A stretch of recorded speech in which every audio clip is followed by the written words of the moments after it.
Hola Madridistas, welcome back to another episode of Let's Be Real podcast. If you guys are new here, don't forget to smash the likes and subscribe to the channel. We are on the road to 3K. Big up our partners, Manscaped and Fanatics. Go check them out. LBI20 to get 20% off and free shipping on manscaped.com. Pioneers of below the waist grooming for men, but they have perhaps the largest catalog of grooming products for men. They also have loungewear. They also have you name it. Trimmers, nose trimmers. Go check them out. Manscaped is legit. So is Fanatics, official partners of Madrid and La Liga. Go check them out. They have a huge collection of apparel, even some autographed stuff, even from people like Rodrigo that I've mentioned before. Go give them you know a look and see if you can get something for yourself, or I know the holiday season is coming along, at least in in North America especially. So go check it out. And they have we don't have a separate code for them. They have site-wide offers that ranges from 25% off to free shipping, etc., etc. So it differs, I think, bi-weekly or probably weekly. I'm not sure, but yeah, go check them out. Show Fanatics and Manscaped some love, and show us some love. With that aside, um, familiar territory, right? At least for me, especially as far as me as a person is concerned, and what I've been through in life. This is one of those roundabouts that I unfortunately have to go through every now and then. Big up Jacob, big up Sahil for accompanying me on this. I know Jacob wanted to get out early and whatnot, but I had request to him, Jacob, if we were to run and hide, today is not the day. Maybe Maybe tomorrow. tonight is not the. Maybe tomorrow. Yeah, maybe tomorrow we can we can actually fucking dig a hole and bury ourselves, right? But not one, but at least four crosses. Four crosses, one on each arm and one on each leg would probably suffice, right? Considering how today's massive homecoming of Mbappe, they said. Hmm? Why don't we start with him? I know, he's the new guy, right? Before we really get into all that, there were reports coming out of Relevo that someone was unhappy with Pintus, right? This is slightly unrelated to the Clasico thingy, but since this is a semi witch hunt, I would like to kind of bring this up, because if someone is unhappy with Pintus's methods, who would it be? It won't be someone who was here last season, would it? I don't think so, because they would be infinitely grateful for what he pulled us through. But I sadly have to really point the finger towards the star man, the supposed star man who couldn't really live up to the pressure of a cauldron that he has never been accustomed to before. Simple chances that I'll tell you, a striker of the caliber of, let's name B tier strikers. I don't know, Emil Heskey, Soldado. Who else? Who else can you think of? B tier strikers of our generation. My head is fried. Yeah, Jacob, Chicharito on your back. Chicharito, yeah. Chicharito isn't really a B tier striker. No, He but is. He's pretty good. even Let's be honest. like past his prime. Him Oh, yeah. coming back from the MLS. Okay. MLS version of Chicharito. Yeah. MLS version of anyone who has ever been to MLS, right? They would finish off those chances. And not even just chances, just being alert as to what's going on. Because Barca's blueprint, I'm pretty sure the coaching would have been pretty thorough in what they briefed to the players over the past couple of months. As to what Barca has been doing, because I'm pretty sure they don't look at Barca only when it's time to prepare for the match. I'm pretty sure they're keeping very close eyes on what they're doing. Both, our data people and the club itself. And it would have been evident from day one that they play a very high line and they have found immense success doing it. Why would they change anything for the Bernabeu, right? There were some idiots second guessing, oh, would they really slack off? Would they really, get cold feet coming face to face with the electric pace of Vinicius and the electric, demonic pace of Mbappe? Unfortunately, they stood tall, while our attackers were knobheads. Absolute knobheads who really couldn't figure out what an offside line was. Man, it was Morata level striking acumen by Mbappe, man. Like, it's just so disappointing. Jacob, Morata might get it wrong twice in a game, then he might fix it. He might score. He might score, he might fix it. He might lay off. He has such... I mean, Mbappe had a couple of decent layoffs. I remember in the first half to Winnie. But all that is undone by his just simply pedestrian movement. Like, I don't get it. Like, is it the pressure? Is it him saying that, I've got this under control when he really hasn't? Like, I don't really understand. I don't really understand what to take away from this performance. Mbappe, yes, right? We know that. We have been talking about that for so long. But what should I tell the people, the so-called optimists, right? Ashik, for one. Nothing against Ashik. We had a little go at each other in the live chat during the watch-along. Absolute brothers. Me and Ashik, we speak to each other, not just here. We speak on Insta as well from time to time. He always sends me messages. I respond to them whenever I can. And we have a good rapport, right? So there isn't really any friction apart from two guys getting agitated what's happening on the pitch. But I would like to bring this up. Ashik was telling me I was being whiny and bitchy, right? When I called, when I said the first 20 minutes was chaotic, right? He was asking me, how is it chaotic? I said it was absolutely chaotic because we really can't keep we can't really beat Barca's offside trap. Like it's so lame that these so-called experts, right? These so-called world-class players really can't decide for themselves when to break the line effectively. And it kept happening not once, not twice, but it happened 6 times in 45 minutes. That's just unacceptable. Like, at what level is offsides back to back to back acceptable? I don't get it. Is it okay in the Sunday League when a drunk linesman is who is overweight beyond his wildest dreams, and he's kind of trying to catch up to what's going on in the field of play? Or is it okay I don't know, when you're playing a 4th-tier side somewhere in the lonesome corner of Spain? Like, I don't get it. I don't get at what point do we draw the line and say this is shit? When do we say, oh, you know what? Let's not sugarcoat what we are watching. Let's not really compare ourselves to this season, but rather compare ourselves to last season.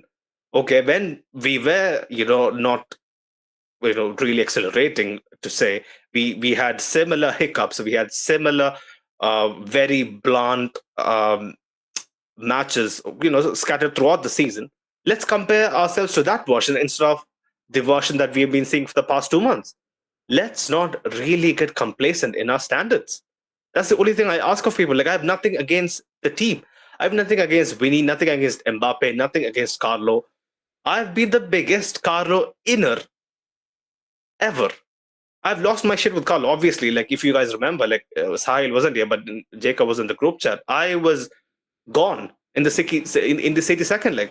But I came on here in the second leg post match, and I was very honest when I said I couldn't really enjoy the performance.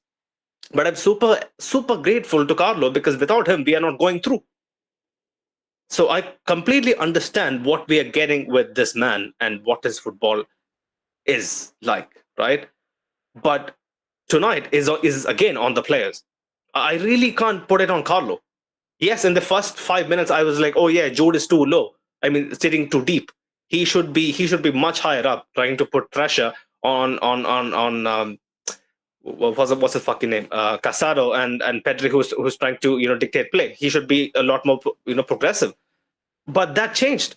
Jude kind of started picking off Barca's pockets that they were leaving, trying to carry the ball into our half. It was working out pretty decent the first half. That's how we were kind of outnumbering them in midfield and creating overloads left, right, and center. Chouameni Kamavinga and Vini combining once well in the season and finding chances, but the players, man, they really have to look themselves in the mirror. How many times have I said this season? They really don't know where to turn to when they hit a wall. This team is better built. I know people will go on about recruitment, the board really not facilitating the team's evolution. Fuck all that. These players need to really look within themselves and look within the dressing room to find answers. Ancelotti is not Pep Guardiola. Ancelotti is not Arriago Sacchi. He is a very bare bones tactician, coach, you want to call him whatever you want. Realists would say Davide Ancelotti has absolute 100% reigns inside the the hush walls of the Bernabeu, rather than Carlo. Carlo is the guy who is barely a puppet. That is the reality. Because he doesn't really devise tactics. It's down to Davide and Francesco Mauri, who puts out game plans. And I do understand they put out the same game plans that they've been putting out all throughout their, pretty illustrious career so far. So what went wrong tonight and on nights like what happened at Lille and what happened in the first half in Dortmund? Who was it? Di Stefano? Who was it? Puskas, who said our shirt wouldn't get stained with shame. It would get stained with blood and sweat, but not shame, right? But performances like these really, I mean, Fede Valverde, how much have we praised him throughout the season? He couldn't get a sniff this entire game because his teammates are nowhere near the required pace for the game. Nowhere near. Everybody's playing catch up.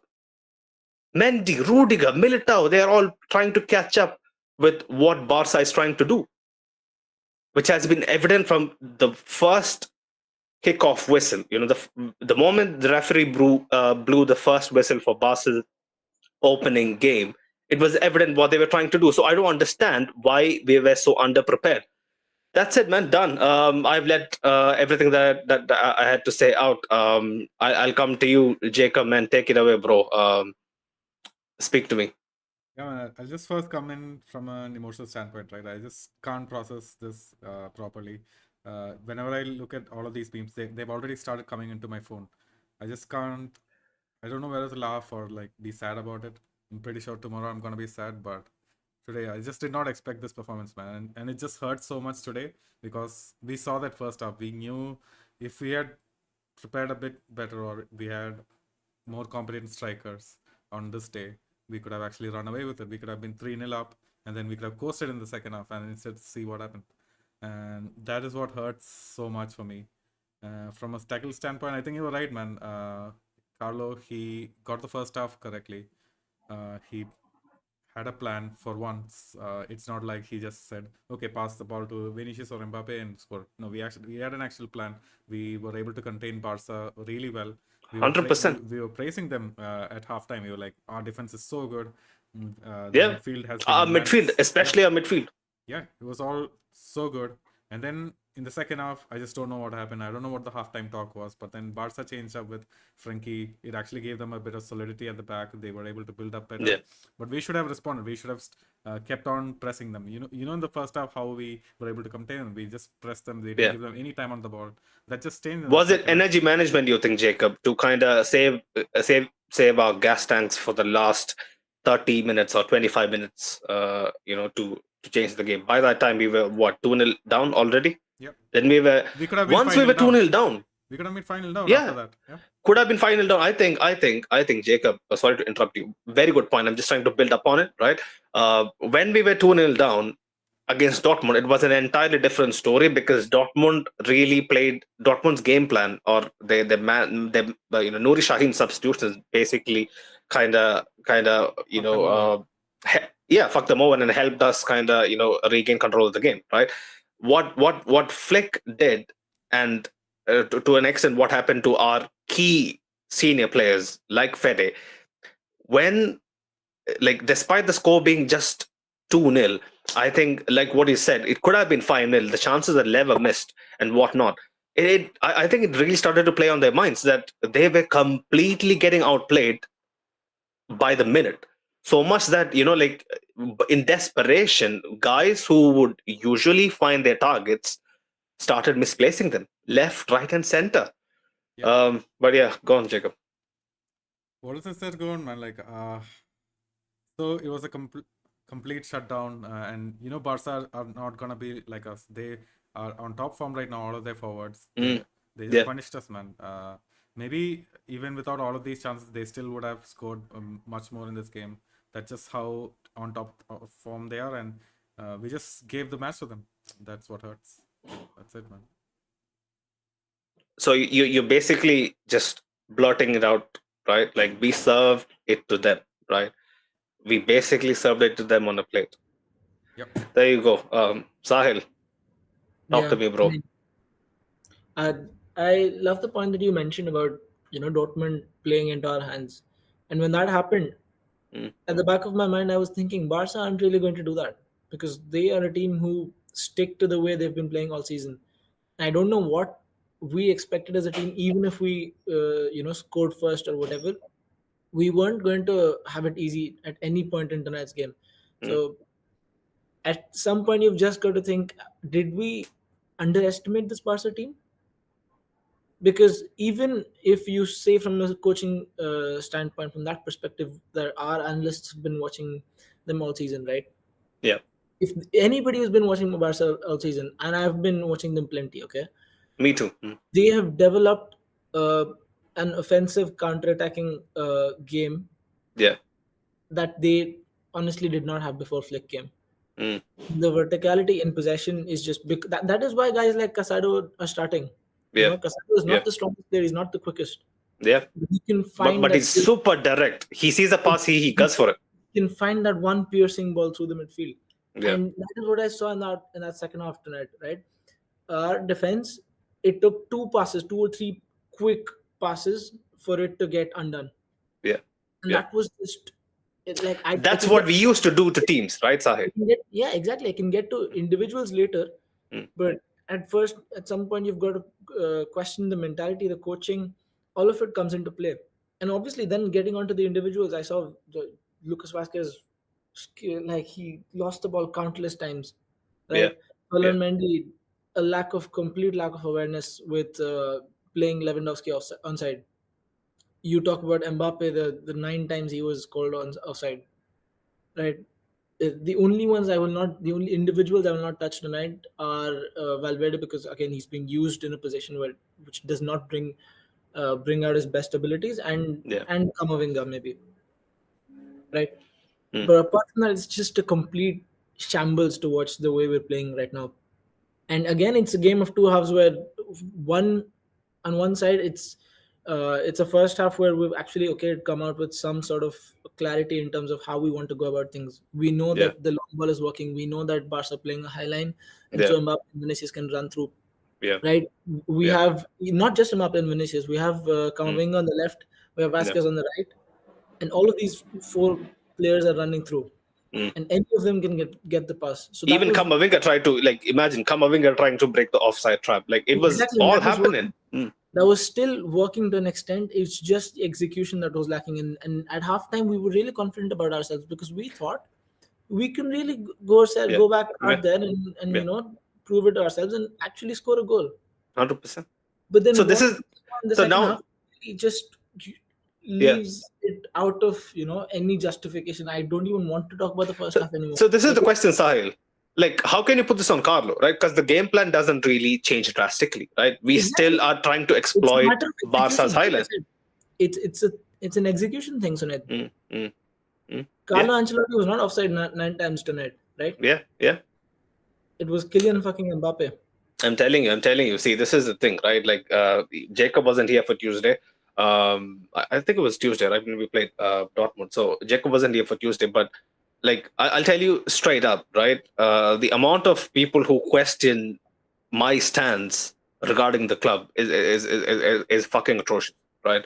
Like, I've been supporting my club for the best part of the last 15, 16 years, right? Like, I don't need to prove my alliance. I don't need to prove how much I love my club, how much I am indebted, to this club for really, carrying me out of some very dark places in life. This club means everything to me. There is a reason why I do this, sacrificing a lot in my life, right? Like, I don't need to do this. I don't make millions or even thousands or hundreds of this to really, motivate me. What motivates me is the love for my club. So when people question me, calling me out, calling what we do out, saying that it is a blatant witch hunt, okay? It is blatantly going after players, blatantly being ungrateful for the season we had earlier. Man, I've been super precise, super straightforward, where I would come and fight guys like Farouk. Farouk is, the supposed antagonist in this particular storyline, but he's absolutely not. Me and Farouk are, you have been on the same page for the last year or so, because we kind of understand, what's going on better, right? Um, the thing is, when people say we can't call out the mediocrity we are seeing, it's an absolutely shambolic way to look at things. This is kind of a beehive mentality that really drove clubs like Manchester United and to an extent Barcelona to the ground, because people need to call out mediocrity. People need to call out when their supposed PR work isn't really carrying them, to the extent they believe it would. The first half against Dortmund is a perfect example. Like, no matter who you ask, right? Like, I know people coming out of the stadium. Like, Sid always tells me, right? Like, when we kind of discuss a blueprint for what to ask, like me and Sid, we have conversations all throughout our home games. Like how to approach fans. What questions, what creative questions can we ask them? Not just like blunt to the template, fucking yellow journalism shit. Like, we don't want to know how great Vinny was. We need to ask something creative, right? Constructive. So when I talk to Sid, I always ask him, like, bro, like, we should be, approaching from this angle. But then he reminds me, people coming out of the stadium after a night like Dortmund, they'll be super euphoric. They are Yeah. never going to, shit on the team that After a won 5-2 us. win. Yeah, after they won us the game in that manner. But I still would stress it on Sid. Man, this is why we are here, right? Like, you have to force those questions. Maybe not make it the first question you ask them, but it should be a definite question in the set of questions we approach them with. Because no matter who you ask, right? No matter how happy they were after that result against Dortmund, nobody would blindly say what we saw in the first half is normal at home. Maybe against City, yes. Maybe against an all-conquering City in their prime, yes. Not even this year's City or last year's City. It would be okay for us to play the way we played. And tonight is another big Clasico loss, right? Jacob, I asked this in the chat. I have asked this to my close mates, my fellow Madridistas, coolers who grew up with me. I always did ask them, when Madrid really beats us, right? I mean, Barcelona beats us. It's always a spanking of astronomical levels, where we really have to, get ourselves a massage and a fucking sauna bath after to kind of recover.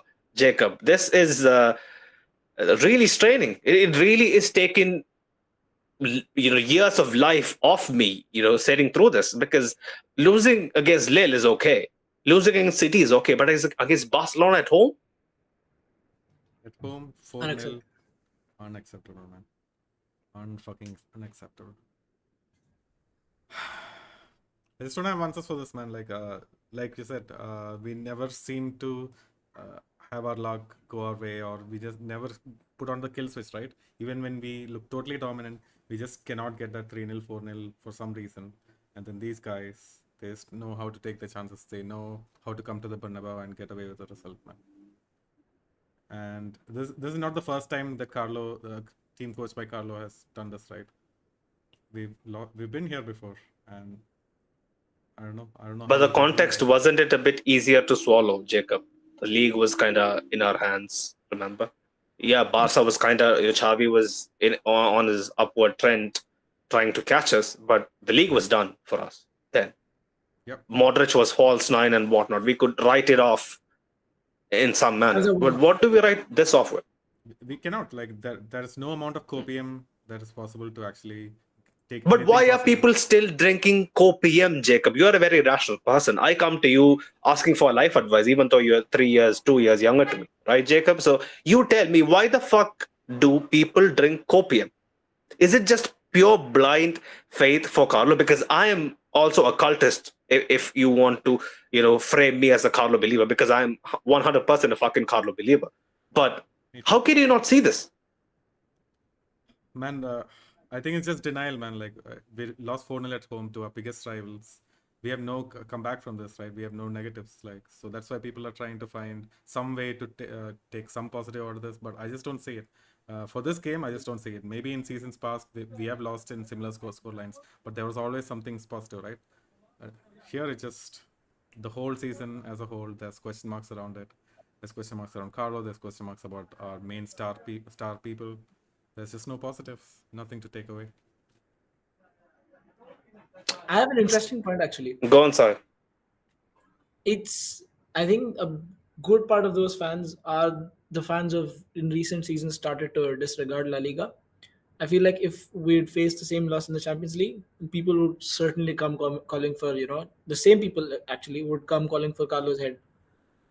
But now we just disregard it because it feels like, okay, we've got nothing to lose. We're not winning this competition anyways. Even though we're defending champions now, right? With Barca in this form, some fans will start to feel like it's a lost cause, even 10, 12 games into the season. And no wonder fans are, leaving before the 90-minute whistle, or, because it's a humiliation.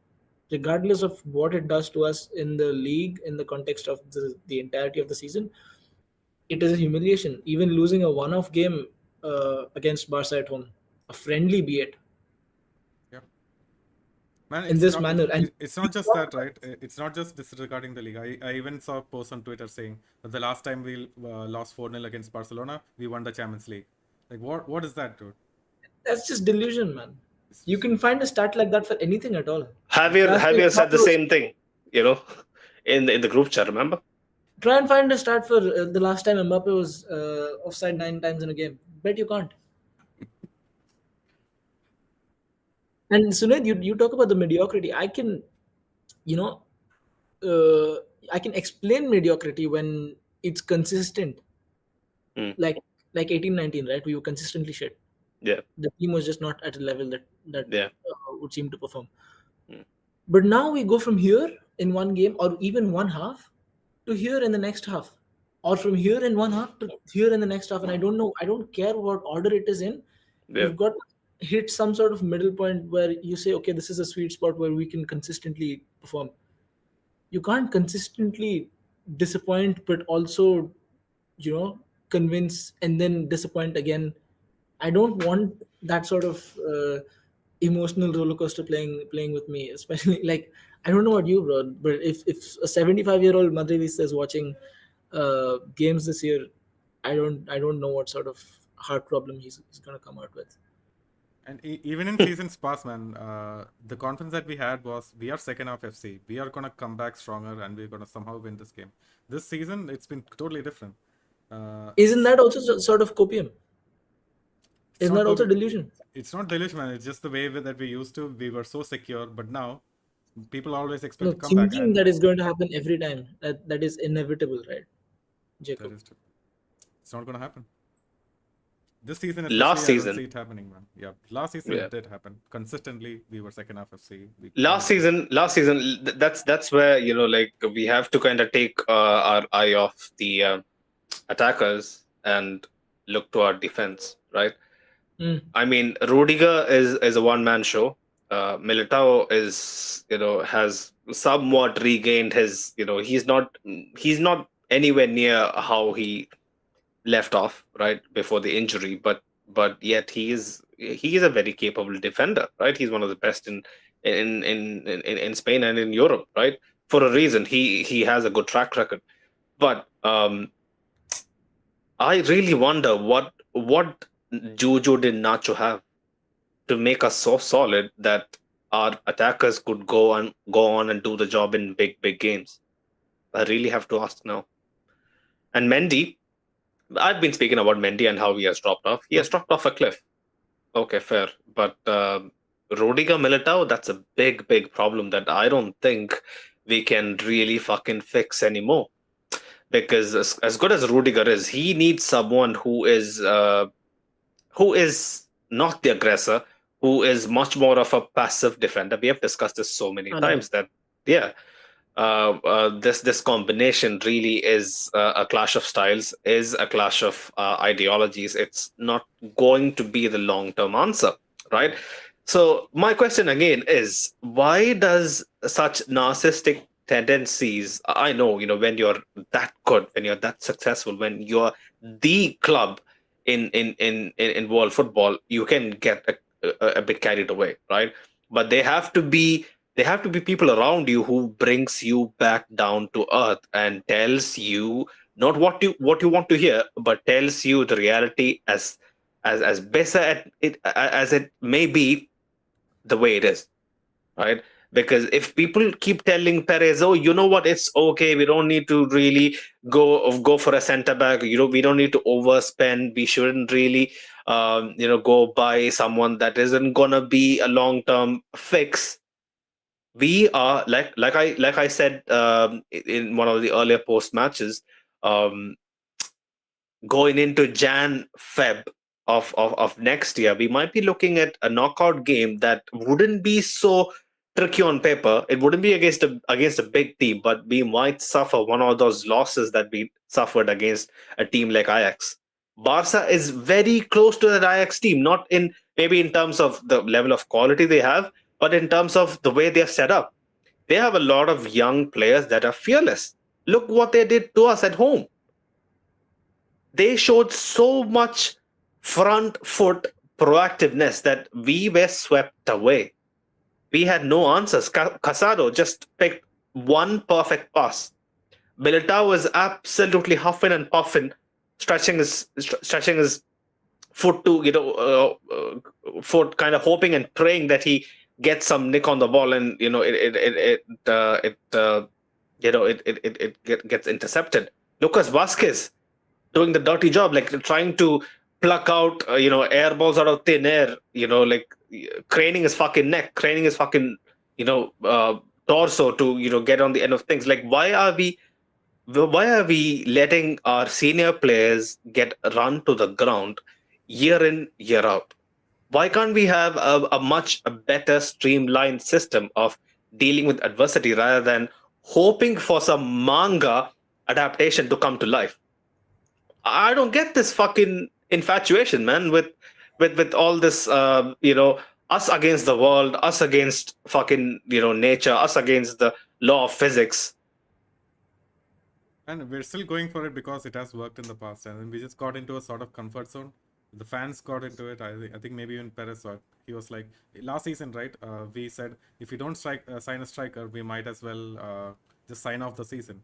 But then it didn't turn out that way. Carlos just pulled a miracle out of his ass, out of thin air, and then it has worked. So Perez is like, okay, maybe this year too, I'll just slack off on the defense. I won't spend as much. Maybe we'll get away with it. That's the thinking, I think. Right. Sahil, anything to add? Yeah, I mean, Jacob put it perfectly well. I feel like that is where your board comes in. That is where the overall project of where Carlo Ancelotti's tenure as Real Madrid manager is heading to comes in. And those are all things that we talk about in the bigger picture. Obviously, tonight we talk about tonight. It was obviously one of the, if not the worst El Clasico showing that we've seen in recent times, especially in a game that has something at stake. Because I know you can go back and say that, oh, the previous one that ended 4-1, 4-0 didn't really have anything, to play for. Yeah. This time it does, and we are Mm. losing out on La Liga potentially Yeah. here, because now Barca might as well run away with it, and the reverse Clasico is in a few months' time. By that time, they might be out And of even reach, right? even if we win, side, right? Even if we win, it might not be good enough. Exactly. By that time, they might be out of reach, so it might not matter It's anymore. not just about the points. Even if we're level on points, if we win against Barcelona away at the Montjuic, or whether the fuck they're gonna play Camp Nou, if it gets ready by that time, it wouldn't be enough because of the head-to-head scoreline. Yeah. Because they have a 4-0 head start. The Yeah. 4-0 we handed over to them, right? True. Gift wrapped. True. So I don't see I a play. don't think either team is going to win 100% of their games from here, but net, obviously the odds are in Barca's favor right now because of the way they've been playing. Again, it's brilliant the way Flick is brought the best out of this team, because what Xavi left this team with Yeah, was a bit yeah. of defensive resolute that they seem to lack before him, right? Yeah. The whole possession game was always their strength, but they seem to block it out and win games 2-1, 1-0. All these scorelines, they seem to defend it really well under Xavi. And now under Flick, it's sort of the same like hyper attacking football that we saw at Bayern, that they can cut through any team like a knife through butter. Yeah, So knife through butter. Yeah. too fast, and then it's really easy to watch on the eye. But then it's like when you're playing it against it, what do you do against it? Real Madrid clearly didn't have any answers tonight. One would hope that the reverse Clasico changes something, Yeah. but we've just got to focus on Valencia and subsequently Milan and Talking about Jacob, talking about cutting us like knife through butter, right? Immediately once Yamal's goal went in, again, brilliant goal. I mean, like, I don't know why anyone would blame Lunin. Like, this is my question: why would we blame Lunin? Right? Yes, he could have done a bit better. Maybe, yeah. Right? Like Thibaut. How many times have we seen Thibaut, let in goals near post, bro? Whether it be low shots, high shots, we have seen Thibaut let in a lot of goals near post. And, like, if you remember, City, second leg at home, Bernardo Silva was near post, right? There's so many high-profile examples, right? But tell me, Jacob, how many times have we seen teams cut us apart like Barcelona did in the second half last season? Last season, not a chance, man. Last season, I think we just prided ourselves on our defense. Our midfield itself, it was so hard to get past our midfield. Just forget about the defense. We looked solid even back then. The partnership with Rodiger, Nacho, absolutely pulled us through. But this season, that's not the case. Our fullbacks are not performing. They're pretty much the worst fullbacks in a top team, in my opinion. Top team in Europe. Our midfield is getting bypass like hot butter. There's just no answers, and Lunin, he's just defenseless, man. I don't think he could have, even if Kota was there, he could have stopped any of the 4 goals. So Yep. And like adding to that, it was in the roof of the net. So regardless of whether it's near post or far post, right? Yeah, Roof of the net is literally unsavable. Yeah. So you've got to excuse him for that. And the defense, what is the defense doing there, bro? 100%. They don't have any answers. After the 2-0, I get that by that point in the game. Yeah, by that point it was dead. We weren't really defending our point. We were just hoping, and then something would click, and we were just playing the same high line that Barca were playing at that point. Suicidal. I was boasting to people, like, no fucking way, we are gonna do the Bayern way. We are not gonna let let you have so much free reign in our half, and blah blah blah. And look what happened. The opening goal was enough for me to tell me that whatever game plan was prevalent throughout the first half was out of the window by the time Lewandowski dispatched us for 1-0. Yeah. Yeah, man. Like I think Then the yeah, credits has to go to Flick, right? He adjusted really quickly. He knew Barca just couldn't build up with just one guy playing deep because yeah, our midfield was so good. So he just had to make yeah, one minor adjustment, and then our De team Jong. just couldn't cope with it. Yeah. yeah, yeah. Frenkie came in and Pedri went to 10. So that really gave them the extra man in midfield. After that, our midfield looked clueless to me.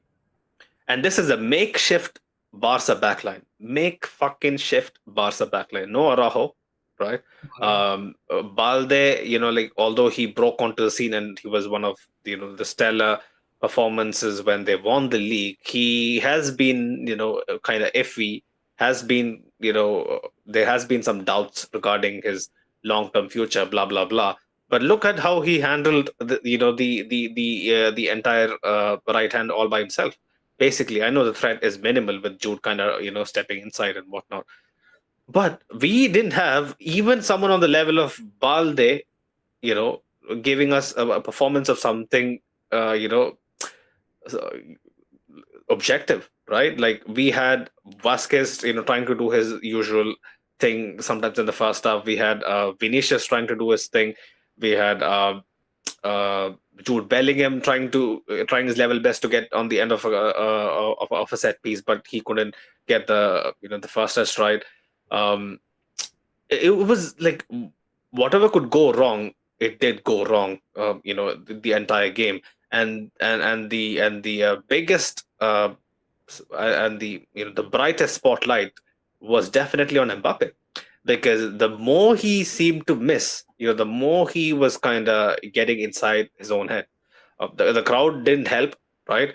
Um, I did see Vinicius and like Mbappe and so many players trying to lift the crowd up, and a couple of people in the crowd, they had puzzled faces. So in a way, they were really asking them back, yo, You I think give us it's, something to cheer about. yeah, yo, this is your turn to step up and give us something to really trumpet about, because there was nothing going on that could lift them any more higher than they were already up for the occasion, because this is a fucking Clasico, right? We are not playing Alaves at home. This is the Clasico. They don't need any incentive to really be back in their side. So I don't get this. Like, is this them trying to get some juju of their of the chance of the people onto their bodies? Because I don't understand, man. Like, um, quickly before we go to the comments, Jacob, I haven't heard much from you, like one to one regarding Mbappe, right? When I criticize him day in, day out, I did credit him for his wonderful assist for Rudiger in the Dortmund comeback. He basically kickstarted it all by himself. But do you think there is a viable reason for doubt where he's heading this season with us? And I still remain an optimist. I think he can still pull it off, but he's just at his lowest point right now, right? It can't get any worse. Do you agree? I don't think it can get any worse than this. So that's why I don't think it can get a lot worse, Jacob, where he can completely go missing in games. At least now he is popping up in promising positions. His pace is bailing him out on a lot of occasions where his judgment is pretty fucking Sunday league level. Sunday fucking league level, right? His judgment as to when to pass, when to shoot, when to make a run, when to drop off. Jacob, how long can the excuse of, oh, he hasn't played center forward? not just that. Oh, It's a please new save me, team. It's It's a new team. It's new tactics. He needs time to adjust. I don't think we're gonna see No, this it's past long November, gone, man. Jacob. Jude Bellingham. It's November almost, yeah. Jude Bellingham came on in and put up on a fucking show last year. And he's half the player Mbappe is. So tell me, Jacob, what more excuses can we give this guy? Yeah, I think fans are gonna run out of excuses really fast, especially after this game. It's November already. we all expected. I think at the start of the season, he was still misfiring, right? And then he didn't really look like a striker for us. And we were saying, hey, just come October, I think he'll be able to pull this through. We're going to see the real Mbappe. He's nowhere to be seen. I feel like he has regressed even from the start of the season, right? Motherfucker is ruining my team, man. I'm not gonna lie. Like, I don't give a fuck if I get cancelled. Motherfucker is ruining my team. Drop him to the bench. Start Vinny, Rodrigo, Jude Bellingham behind them, and we get back to our fucking winning formula from last season. We'll be good. Trust me, we'll be good. Drop this motherfucker for once. Like, I have nothing personal against Mbappe. I have been vocal that it's hard for me to root for him, but he isn't the answer. Simple as. I mean, at this point, man, like nobody's gonna do it. It's sunk cost. We have to believe that he's gonna be our main striker because we can't afford a new fucking striker, 100 million striker. I don't think we can anytime soon. This is like you're buying a building, right? You're buying a building, and there is, I don't know. I'm struggling for analogies, but I'm just gonna cook this up. Okay, you're buying a building, but in the basement there is a zombie horde locked up. Right? How long until that zombie horde basically, breaks the chains and lets itself out and starts eating up on its inhabitants, I'll tell you or this, fucking right? bringing the building down? Mbappe has gotten to the point where he's used up all the goodwill from the fans. Nobody's gonna give him a chance again. Now it's the time to actually start. Where was the goodwill? I don't think there is any goodwill. There was some. There was some. From what? Man, everyone From wanted 2 him to years be the ago. superstar of this Yeah. team. As soon as we came. Oh, okay. So that's basically. Yeah, we all celebrated. He was Okay. seen as the messiah. He's gonna get us to. Oh 100 yeah. plus Oh goals a that. season. Oh okay. Yeah. The paparazzi glitz and glamour and the affection that comes with the star power and whatnot, Dude, but yeah, not we really. were expecting 100 goals plus season year on year with. But not substantially something in evidence that we have been seeing from the first few weeks, right? Yep. Okay, yeah, that's what I was thinking. Okay, fair. So goodwill in the terms of hope, Yeah. intangibles, hope, pray, right? What are we? Huh? Are we praying to fucking? Are we praying to the fucking sun now? Okay, go on. No, man, my point is, I feel like he's lost a lot of trust. Now it's up to him. If he's at his I believe he's at his lowest point. If he can pull it up, he can. Otherwise, we might have to part ways with him, like you said. I mean, the dink for the goal, that was a sublime finish. I mean, how many people can pull that off, right? Not many people can really pull it off. Even the other goal he scored, where he, takes it onto his right and rifles it left-hand side of the net. Like, there is no stopping that. But if you can't really have the temperament or the let's say the match thermometer, let's be honest, the game is kind of being so hectic that that's when the cream of the crop, the creme de la creme rises to the top. Like guys like Cristiano, guys like Jude Bellingham, man, who is 5 years younger to him. He just knows when to be that guy, when to be a bit more, I myself, okay, playing fucking FIFA, I do this in pro clubs. When all of the madmen, like I'm not saying I'm a super elite player, but when all of the madmen are kind of trying to press and kind of outrun others, I just take a breather, try to analyze. Okay, where can I be better positioned? How can I deal this with a bit more nous? A bit more street smartness, like a bit more. Wily in a bit more wily coy manner, where like nothing is really telegraphed easily. Like he's coming back into onside positions half-heartedly, basically. Like Ashik was telling me in the chat earlier that's people's fault, basically playing him the ball when they can clearly see he's in an offside position. But a guy like Fede, right, he's being pressed by 3 men on a right hand side. And he sees Mbappe in a 50-50 position, in a do-or-die situation in a game that we are 2-0 down, right? Why would he go back? Why would he go back and pass it and recycle possession, wait 5 minutes for a fucking midfield and 2 centre-backs and Lunin and Mendy and Carlo and his fucking dog can take a touch and get it to Vinny? Why would he do that? Instead, he would hope a guy of Mbappe's expertise, a guy of Mbappe's experience would play himself on side cleverly. Yeah, I mean, it's not up to the midfield. It's you're totally right. Mbappe had 2 jobs today. One, be onside, run onto the goal, finish it. That's it. His role today was so simple, and he couldn't do it. And Jacob, in every little piece of play, he couldn't do at least one of them. That's the thing. Jacob said the golden words. Simple stuff. He doesn't have to dribble through 10 men trying to, basically be, fucking suicide bombers in front of the goalposts, right? He basically had to break the line, and it was basically clean air, right? Like in a fucking race, you are not stuck behind traffic. You are fucking leading the race. And Sunil, I don't get the need to play on Inigo Martinez's shoulder. Somebody as slow as. There you go. I could walk faster than he can run. Yes, and especially being somebody as fast as Kylian Mbappe is, I don't know what the need is to play constantly, especially after 1 or 2 times he's been flagged offside. I get it up until that point, but you realize that, okay, like this player is just not that quick. In fact, the only player who's actually quick on their defensive line is actually marking Vinicius, which is Jules Koundé.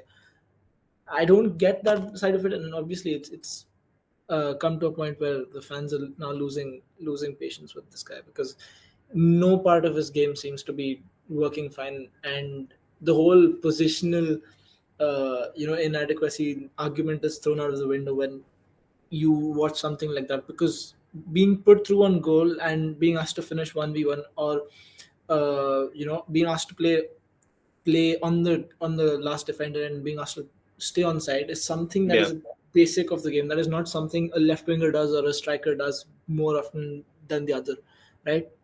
That is something that Mbappe has more like probably come to be used to in every game of his life, whether be it for PSG, for France. So I don't think there was a lack of motivation or something that kept him from doing one thing or the other right, because he clearly seemed to be up for the occasion when he finished that with such confidence. Oh, and he was gesturing to the crowd. Oh, look at that thing! Look at that thing! Fine thing, but fucking stay on side, bro. And he was a little too excited and not enough.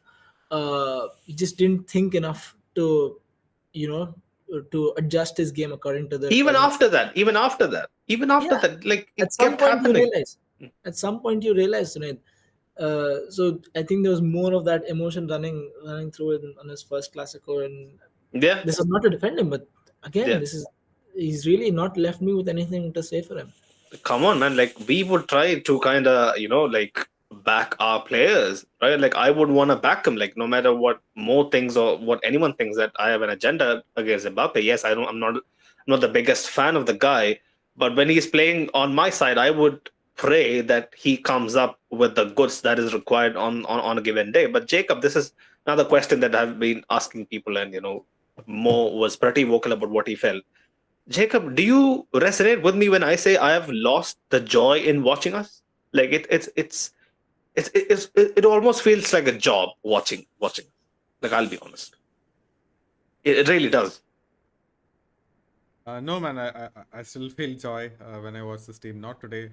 In the second half, I just had sadness, and the lack of joy. I know where you're coming from. It's just we see halves with no intensity, and then suddenly we know this team can play better. Why weren't they playing better in the first half, in the first place itself, right? So you see motivational issues, and that's when you start to lose the joy. But I still see that some players are trying, and it's not really like a whole team-wide thing. It's just some players just don't have it on, man. This season, they just have lost motivation. I can clearly see it. It's not the same team. So it is in part motivation, right? So my greatest fears is definitely true. There is a bit of motivation. That's my feeling too. Yeah, but there's no motivation, man. Like at least it has reduced from last season for sure. How much do you think, Jacob, it's down to, sorry to cut you off, Asail, both you guys, right? Like when people say, oh, the long season, the lack of preseason for Mbappe, blah, blah, blah, fixture congestion, to an extent, it's understandable. But at home, in a Clasico, would really energy levels be below par? no matter what the circumstances. Which is why that's the same thing I said, right? You really can't have asked for a bigger occasion or better atmosphere than tonight. You just have to play in and play for the occasion and play into the atmosphere. It's just we failed to do that. Again, we did it in the first half. We didn't in the second half. There's too much of a contrast between the two, clearly. But I want to pose this question to you, both Okay. of you actually. When you speak about joy of watching our team play, right? Mm. Part of that is obviously how good is the football we play, right? Yeah. So, would you then prefer, as it come down to a point where, would you prefer going into games like these with a brave approach, right? Like we went in with tonight, but then it got undone because the risk is always there. But we went in undoubtedly with a brave approach, or would you go in the way we usually approach City, like a pragmatic, grinding out a result approach? So there's two ways of looking at it. Again, what does your joy of watching football like? Because there can be a certain joy in, like a joyous element in also watching Real Madrid grind out results. So what is your definition of joy in Yeah, this? man. in For this- me personally, I'm like a sadist. I just want to see Real Madrid win. It doesn't matter. Same. I Same. actually get more happier when we finally nick it. When we don't have a good game, I feel happier after those games. But it's always for me. It's about the effort, the change in tactics, the cojones that we display, and that's just not Yep. there this season. And I get Yeah. why Sunaid finds some games or most games this season hard to watch. It's the result. If the result, like Jacob, we have been doing this for what, 4 years now, right, Jacob? When, like, no matter how we play, no matter if we had barely 50% possession, 40% possession, if we win the game, Jacob, our post match is jolly, is fucking jolly, Yeah. right? Like, people walking in would question our sanity, right? Like, we watch a shit show, we win 1-0, we come on here and we try to praise the players, right? And Farooq will be like, fuck that shit. I'm not gonna, back this false narrative, right? Remember, Jacob? Like, we used to fight that guy. Yeah. So, man, we have very low expectations, right, Jacob? We are the how do we put it? The most low maintenance. We require very less maintenance, right? Yeah. If we were a boyfriend or a girlfriend, like, we are basically asking for the bare minimum, right? Coffee with some form, right? At this point, we are not even asking for the mochas or the cappuccinos. We just want fucking filter coffee, bro. Like, it's got into that point. Let me get to some of the chat Man, quickly because it's actually, before close we to go Go to on. chat, I feel like the Carlos press conference actually dropped. I posted all of those in the comments as well. Maybe we can go through those Oh. first. Yeah.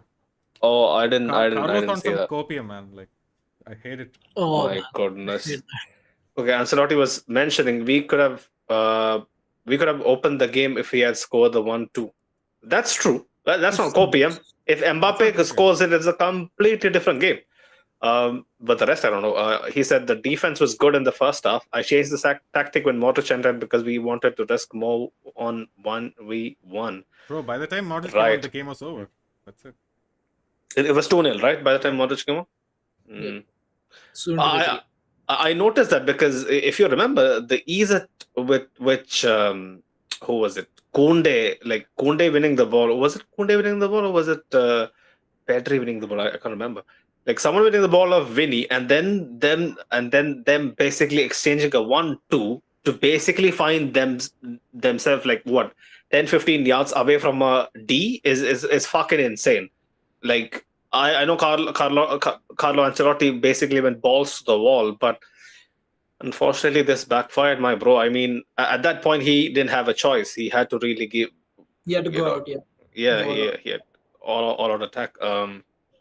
He was also mentioning the last time he lost 4-0 against Barcelona at home, he won La Liga and the Champions League. Come on, you're speaking like a fan now. We won't stop fighting. You shouldn't say that. Like, Carlo, like, you're my bro, right? You're the Don. You have given me so much, to basically live off, right, at this point. So, like, I'm not gonna slate anything that you say, but come on, man, you can't start speaking PR shit. They might be feeding him this. Come on, like, no matter what Carlo thinks, he wouldn't say this. they're feeding him this before he comes on. Something I'd expect from Ten Hag. Like, oh, we won Yeah. the FA Cup last season. Yeah. Two There you trophies. go. Ten Hag shit. There you go. 100%. So but if you say that's Ten Hag shit, and most of the stuff that he says, I'm pretty sure, like, not even their fans think that he's actually speaking it, convincingly, because the PR team is feeding them this because they want to create an image. We shouldn't get to that point, man. Come on, Manchester United is where? Where are they? Bottom of the barrel. We are up in the fucking clouds. Like, come on. He was also mentioning it's different from the loss against Lille. We were very bad that day. We competed today. Yeah, that I agree with. At Lille, yeah. I mean, come on, man. Like, we really, like, see, like, if you see a guy like Mbappe doing that shit, you pull him off or you get him close to you, right? Like, if there's a break in play, ask him to come on here for a second and tell him, bro, you have to be a bit more calculated about what you're gonna fucking do next. You're being caught offside 5 times. Why does nobody speak to him? Why does nobody tell him that? Where is the leadership? This is what I ask. Like there is people communicating. Like, it's not as bad as Manchester United. It's the worst example where players basically shy away from facing each other when something goes completely awry. But in a side like ours, this is the reason why I question the lack of leadership. There might be leaders, there might be people who are younger players look up to, but there isn't a clear one tone voice shouting at them, asking them to go harder, asking them to be a bit more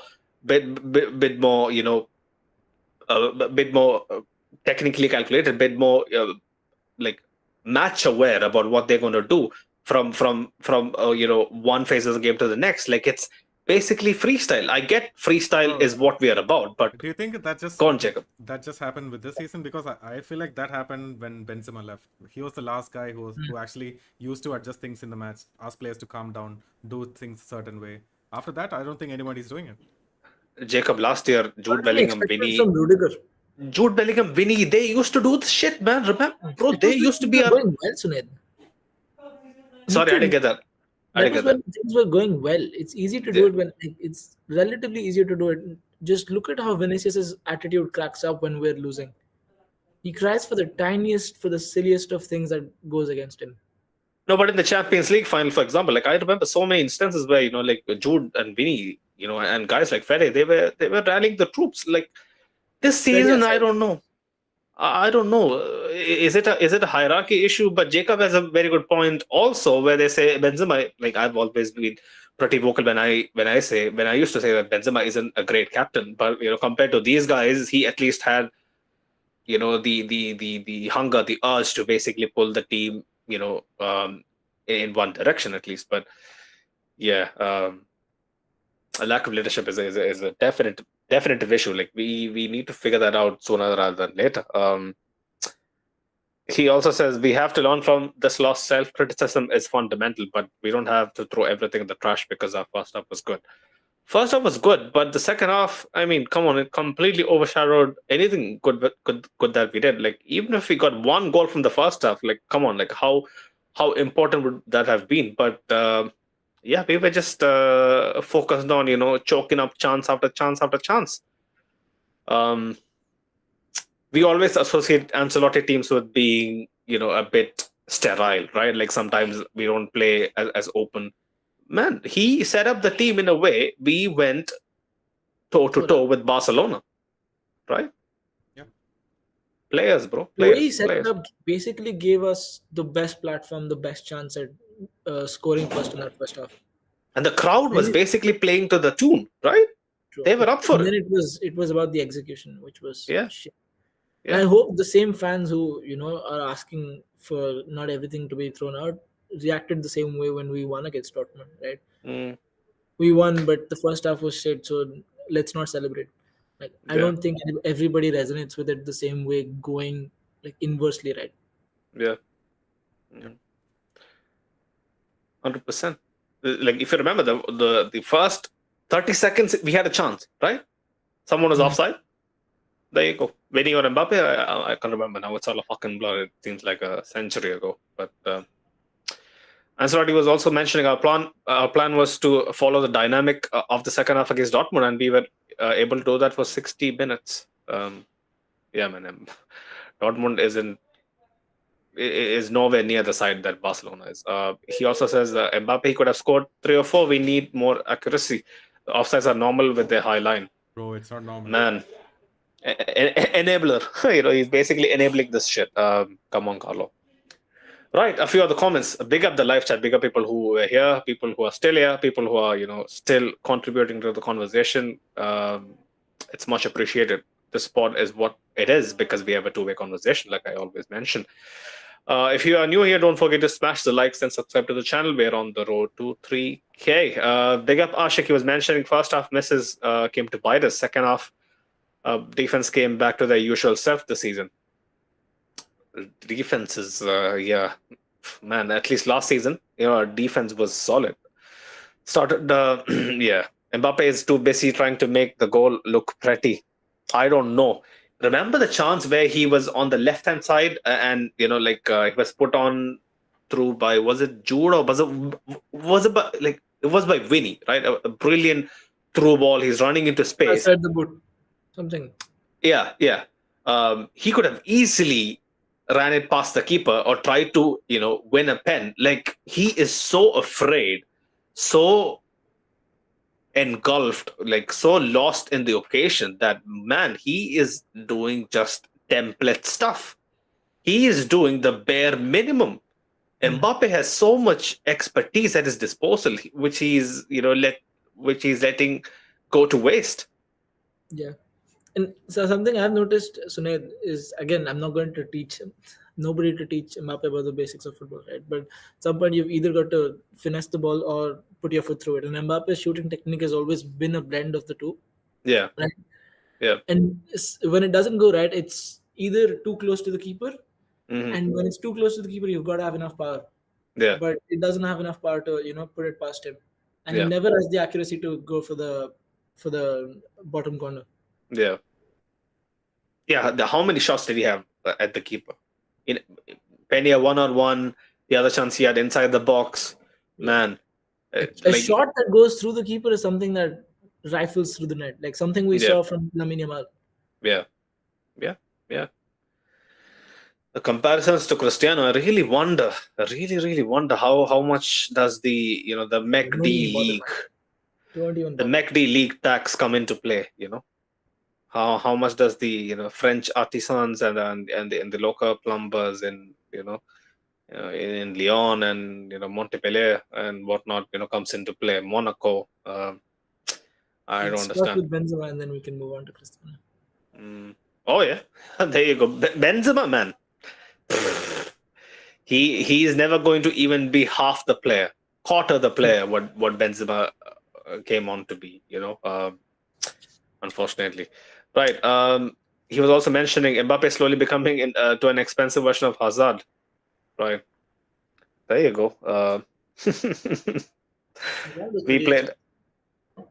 Yeah. He was also mentioning we played a high line in the second half, which isn't normal for us. Not sure why. The first goal came with our defense playing a high line, while Mendy being in some different planet.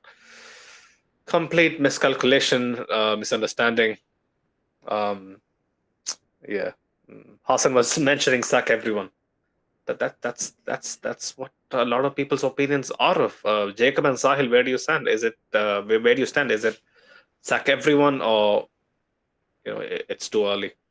Sack everyone for who, man? Like, I don't think we have alternatives. If we had, I would totally sack them, but we don't. That part is we don't have alternatives.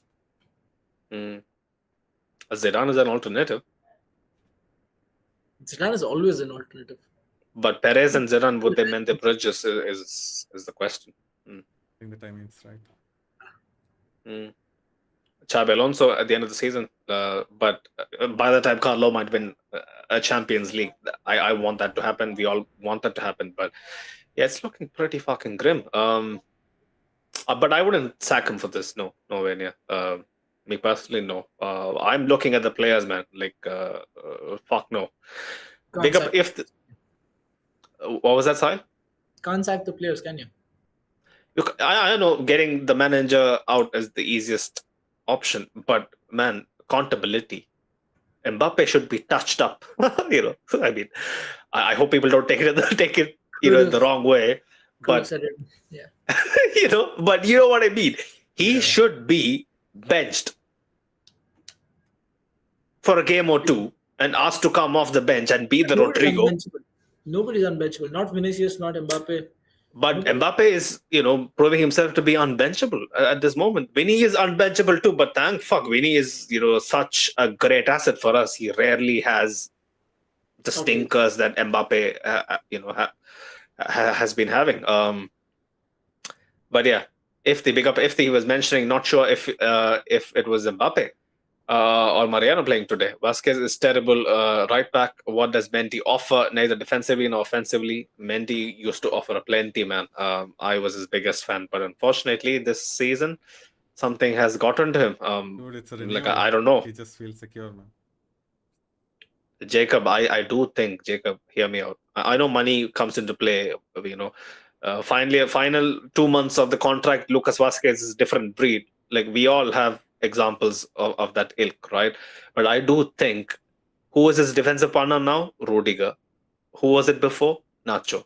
So I think there is, some definitive reasons for it. I think the setup, the way the team synergies at the moment isn't helping him to an extent. But then again, there's been too many occasions this season where his individual errors. It's not just individual errors. He has actually regressed in his passing. He used to be untouchable when he is pressed, right? Now he's just losing the ball. Press resistance, yeah. It has gone down. Like there were so many.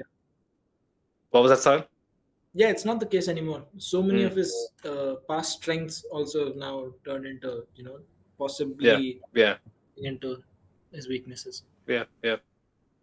That's the thing. How can I defend him anymore? Like I used to fucking defend him to the hill, saying that like he can he can win us the big games. But yeah, Ashik was mentioning they can't use injuries as an excuse. We had injuries last season as well. Worse even. Worse. We were looking at a season that probably would have ended prophyless, but we persevered. Big up if he was mentioning ship Mbappe to Saudi for free along with Mendy and Vasquez. Mbappe first. But yeah. Ashik was mentioning Mendy doesn't know how to read a game, very low IQ and field awareness. Yeah. Roll me one, Kenobi. Big up Kenobi was mentioning, man, Hansi cooked us like a Philly cheese steak. There you go. Of course. And he had it served up pretty well as well, cooked exactly, perfectly, not overcooked, not undercooked. It was just well done, I think the only thing that they really lacked was a Manita. 5-0 would have been even more resounding. Big up FT was mentioning 39-year-old Ronaldo will score those chances. Zir talks. Zir is here. Big up, guys. Welcome to the club. Zir is a Bayern fan. He was with us last season for the Bayern preview. So yeah, he's mentioning. And I was going on about how we wouldn't be Bayern, but guess what? This week we're sharing the same. Yeah, this week we're sharing the same sort of grief. we are losing to the very team we used to dunk on, right? Barcelona used to get fucking thrashed by Bayern left, right, and center. All of a sudden, how the turntables. Pick up Hassan, he was mentioning Ancelotti's post-match quote. What went wrong? It was a close game until we conceded. Yeah, no shit. We missed chances. When we conceded, we lost our energy. At home, that's absolutely shouldn't be an excuse, man. Come on. Right. Ashik has a good point. Cristiano doesn't worry about making it look pretty. He scores with conviction. There you go. Conviction is what's lacking. Jacob, don't you think when a player of Mbappe's quality is being one-on-one with the keeper, why are his shots so meek? It's almost like you're trying to do the job with ED. if people know what ED is. Yeah, man. Like I get your point. He was basically trying to play it safe so that he wouldn't miss. I think that's the thing that was playing on his back of his mind, because he had a couple of misses. I think in the first half, even if he was offside, he was missing it. So maybe it's just the fear of playing it safe, so he wouldn't get blamed. Maybe it comes into play, but I don't know. A player of his experience shouldn't be doing this. Yeah. Right. Roll me Kenobi. I think they were position. Right. I haven't witnessed a slapping like that since my Modern Warfare 2 Xbox 360 days when I got the new kill streak. Oh, streak. Streak reminds me that ended our 42 game streak. Oh yeah, remember the. Thanks for finally So Barcelona acknowledging still it. holds that record? Sahil. Longest streak. Yeah. Yep. Perfect. Yeah. Well, that was so fucking scripted,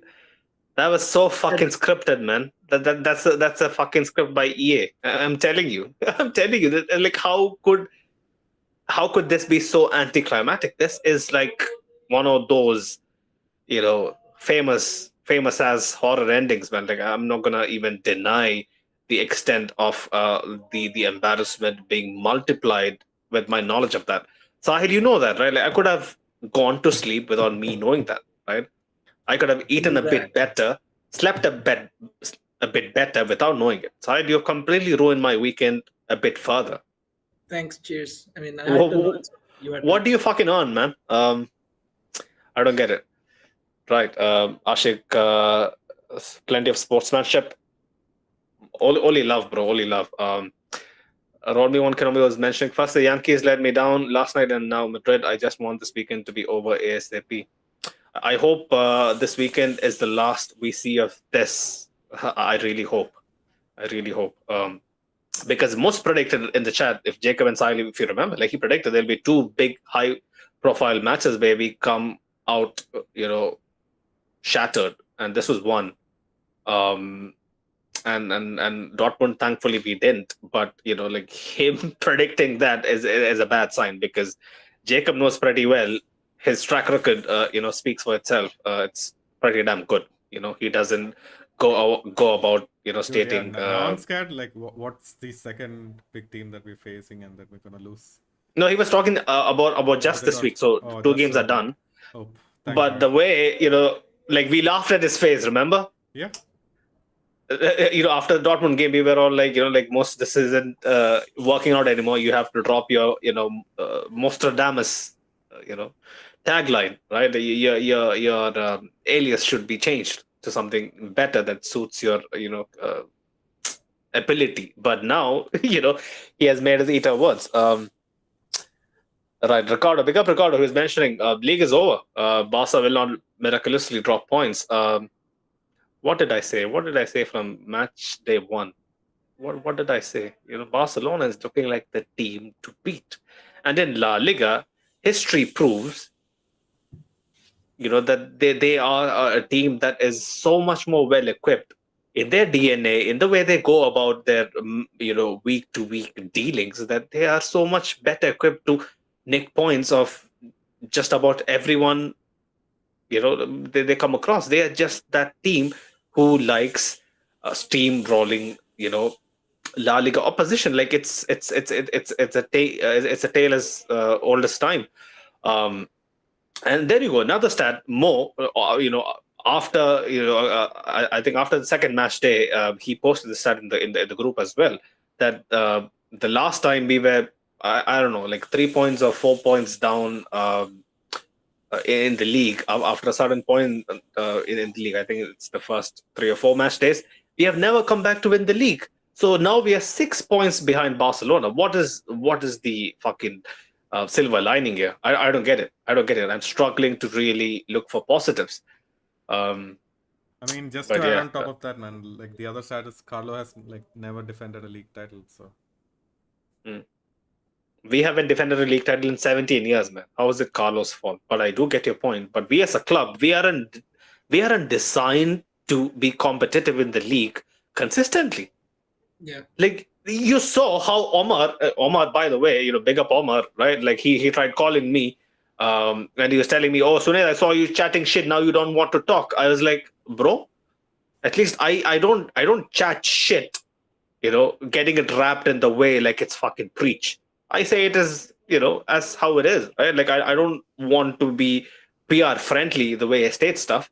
He was coming on here and basically beating us with the stick that, oh yeah, you guys weren't good in the league. You guys didn't win enough leagues in your prime.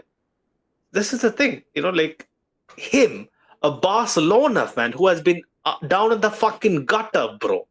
In the fucking gutter, they were sewage for how many years? They can still, from the drainage, if they can shout out to us, oh, you know what, bro, you didn't win enough leagues in your prime. Yep. That's the This thing, is my and the question. only seasons we did win were the seasons where Atleti and Barca severely underperformed. That's the only way we So win. that is undying right that they continue to hold over us. Sahil spitting facts. How many Champions Leagues it takes us? There you go. These are some of the the bitter truths we maneuver over. Those when we drive, we how we kind of jump over or drive around potholes. This is the the slick maneuver we do as fans, and as normal human beings, we like to focus on the good, no matter how obvious the shit is. We would like to we get attracted to positivity. That's human nature. We want to be loved. We want to feel happy. Like we aren't sadistic individuals, right? Like we tend to overlook such intricacies. But when you say it like that, like who can argue against it? Nobody can, because that's the fucking truth, right? It is the fucking truth. It pains me, man. It pains me. I grew up watching these guys dunk over us time and time again, and there you go. Another point they hark on about, right? You guys won those Champions Leagues. I think Omar parroted the same thing. You guys won those Champions Leagues because you didn't face us. Trust me, Sahel, right? I was probably 7-8 years younger. You guys were all the same as well. Back when we won the three-peat, I used to think the same as well. Oh, thank fuck Roma knocked them out. Oh, thank fuck Juve dealt them, the dagger. Why would I feel the same if we were really that rampant? But these fucking guys, were always the monkey on the back. Yeah, we can pretend like they are not on the. Go on, Jacob. It's not just that we drop points amongst the dumb teams in the league. It's that we lost to Barcelona even when we had that top team, man. We just never were able to have a dominant period. Remember the 3-2 Messi? Yeah. That hurt. In December. Oh, okay. Was it in December? No. I was talking with the other one, sorry. That was 3-2, and then there was a 3-0 also, the season after. A lot of 3-0s, a lot of 4-0s. Oh, I can't keep track. Wasn't there a 5-1? Yep. When Cristiano left? 18-19. 5-1 was under Solari or Lopetegui. Lopetegui's last game. Amount of droppings we have received at the hand of these MFers, man. Like it's. I'm telling you, Chelsea, Liverpool don't have this. City United don't have this. City United, you can look at the fucking gap, Jacob, right? City is up in the heavens. United, down in the fucking gutter. You wouldn't have these many droppings. Yes, they might have the occasional 6-3. FA Cup final. Manchester United, completely equalized it. We win it. Oh yeah, Super Copa España. The Arabs, the Saudis, they get to have their shawarmas in the fucking. Anyway, right. Ricardo was mentioning league is over. Barca will not miraculously drop points. We will drop more points than them going forward. Facts. We have so many tough places to go. Next week away, Valencia will be there. City will be there. Speaking to fans, I hope he doesn't die going to cover this team. Have another stinker. This is a coaching issue, mostly a perfect example of that is what Flick is doing at Barcelona. Mm-hmm. But I'll tell you something, Flick won't survive at Barcelona for long. It's obvious. But they can ride the wave as much as they can.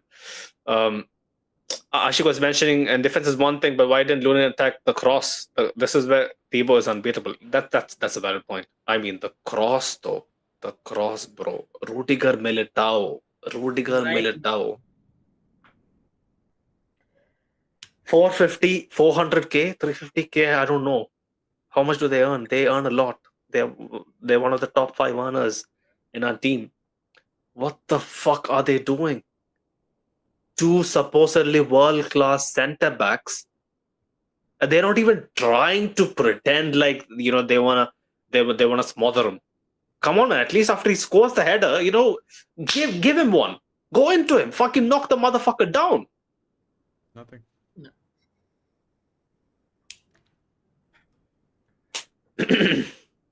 Rolmi Kenobi was mentioning, Moon 2002 was mentioning, if fucking Mbappe scored when we were 2-0 down, suddenly momentum could have. There you go. That was it, bro. That was it. Momentum could have changed after the whole team was panicking. There you go. That's the thing, man. It flows through the team. Record was mentioning no defensive compactness. Lever's goal is a replica of Korea's goal when we played against Atleti. Hoping this is Carlos' last season. Structure-wise, with him, we will never improve. Yeah, like it hurts. It hurts. It hurts. It hurts, man. If it was fucking Thomas Tuchel, like I would be like, yeah, bro, Ricardo, I'm with you. You know what? I feel you. You know what? I'm gonna offer you my, I'm gonna offer you a couple of pina coladas. I'm gonna, fucking sponsor your vacation. Like I would be fucking, lobbying up with such sentiments, but with Carlo, I can't. It really hurts. Prime Vinicius Jr., big up yourself. He was mentioning it's going to be a long season. Hope this is a wake-up call. This is the 7th wake-up call of the season? Is it? We had Mallorca. Results-wise, probably the first. After Lille. That's the thing. How long would results cover up the obvious fractures, right? Rolmi One Campbell was mentioning I need to go up and take my anger out on a few games of Call of Black Ops 6. I left a like. Great show. Big up Kenobi. She was mentioning one of the reasons for us to have a good first half was because Barcelona was rushing the play in midfield. In the second half they adjusted and we looked like wankers. There you go. DMX, I think it's Rahul. Big up Atleti fans. They're really taking in, basking in the second-hand glory. I hope you enjoy it. Big up Omar. He was mentioning, hello, boys. I hope you enjoyed it as well. All the ops in the chat. Hope you're having a great time. Rahul is also mentioning, Fred, chill, bro. Next match, Real Madrid will trash Barcelona in your dreams. There you go. Big up Abhishek was mentioning Sack Carlo. Big up Walker. He was mentioning Ancelotti out. The hashtag is out already. Hashtag is out. Jacob, don't entertain such hashtags. I just can't take it, man. Honestly. Farooq is gonna have a conference call with us, soon enough. Like he's just recollecting the energy, after this beatdown. Tomorrow he'll be back. Big up Moon. He was mentioning, sorry to say, Carlo never has been a good enough league manager. He never won back-to-back leagues in Europe, and he managed all top clubs.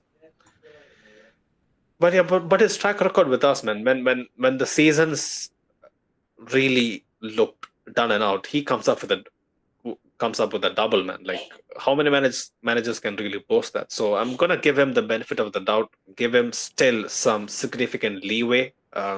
Give him some respite that it's still only October. I'm gonna just hang on to him because there's no point in really going in on him. Big up Rahul was mentioning Visa Barça, Visa Catalonia.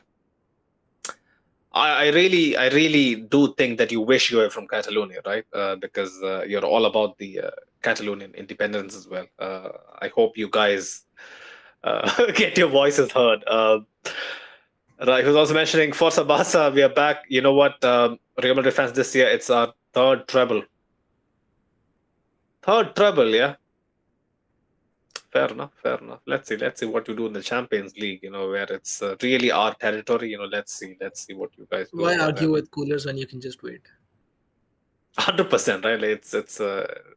It's so funny, the way they celebrated against Bayern. I was thinking they won the fucking Champions League, man. It's no, I get it. It's finally getting one over your. Right.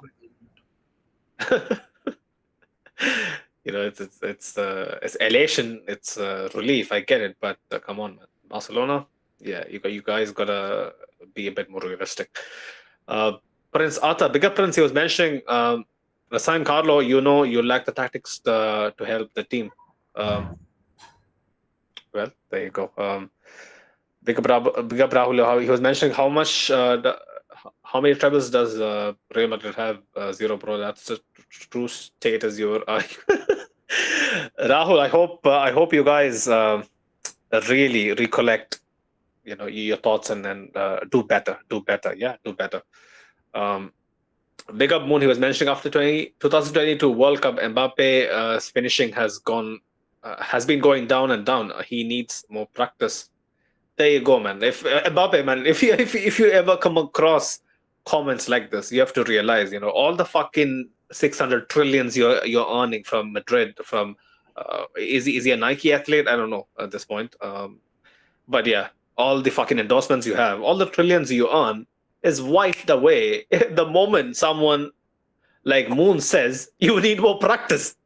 You understand what I mean, right? The moment someone who's on the couch like us,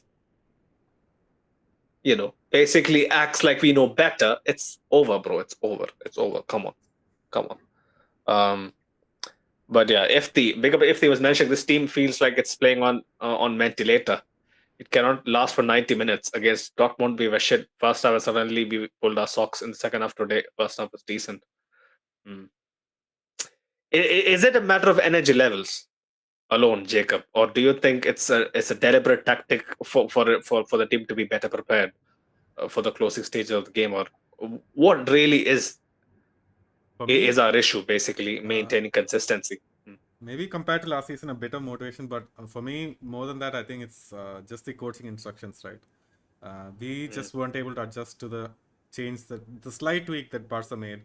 We weren't able to adjust to it, and then this is the result, man.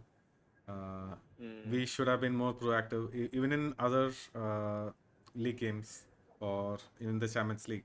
It's always when we show a lack of desire to press, a lack of desire to when we just sit back, we just invite pressure, man. It's not like last season when we had our defense figured out. We cannot afford to do that. We actually need to put up pressure with this team, and Carlo is just not doing that. Sahil, do you agree? Yeah, definitely. I was just reading something that came up on my feed. No Real Madrid player spoke to the press after the match. So is that also a sign of a lack of leadership? I don't know. 100%. You don't run away and hide.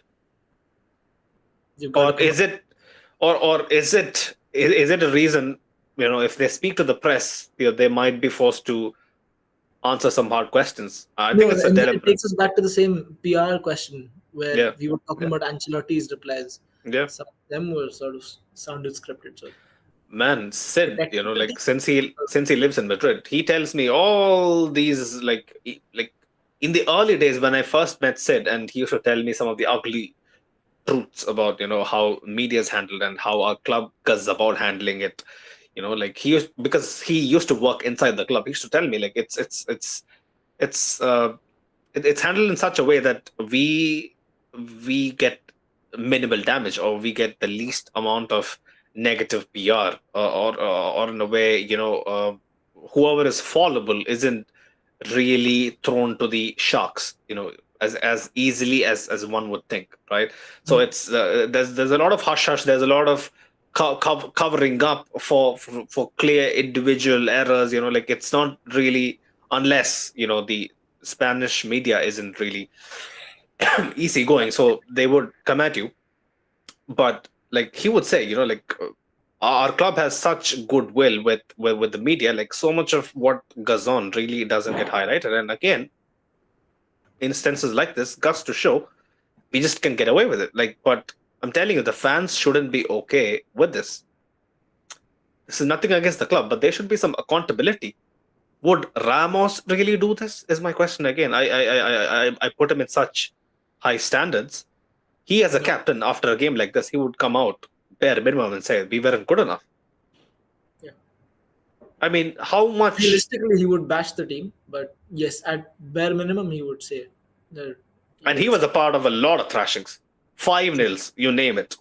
How many 5-0s was he a part of? Right? Yeah, couple mad time.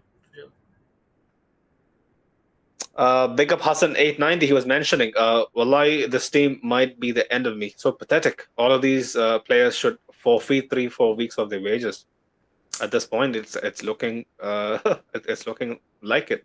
You know, we could really fund the renovation of Alfred Di Stefano if Mbappe forfeits 4 weeks of his wages. I'm not even fucking kidding. Big up Moon, he was mentioning in a big game like this, we can't play Vasquez. That's hampering Valverde's performance. What other options do we have? Vasquez is a really good player if we cover his deficiencies. We have mentioned this countless times. Jacob, Vasquez is the obvious, easy clickbait, template excuse. But how many times has he won his games, Jacob? Is it really fair to really just pin this down on Vasquez as the guy who kickstarts his domino always? I know in some games he might be, more culpable than others, but is it really down to just one position that offsets the balance?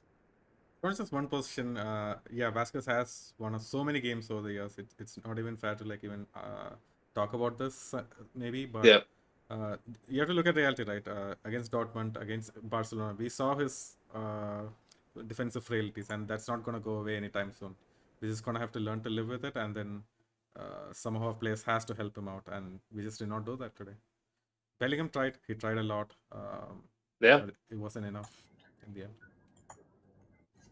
How much can one man My do? question is, right? Like, very good point. Since you brought this up, like, I wanted to ask you guys this for a few weeks, but since the fucking match, sometimes even though we play shit and we put it off, I really don't want to linger on, where we can do better. But yet people call me, call me out for nitpicking. I don't get that fucking narrative, right?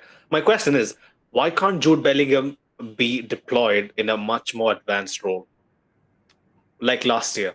Like, yes, we are trying to compensate for Vasquez. We are trying to compensate for the lack of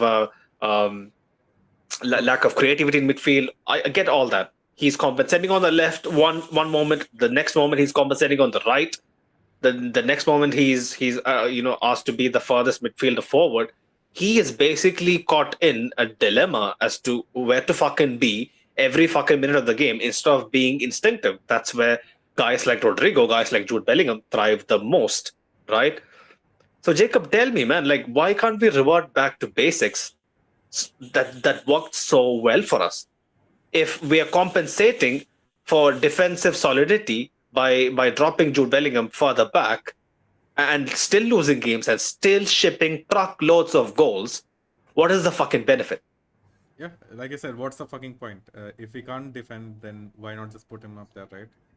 I don't know, man. I just feel like it's Carlos' decision, and it's Carlos' decision to make him do this.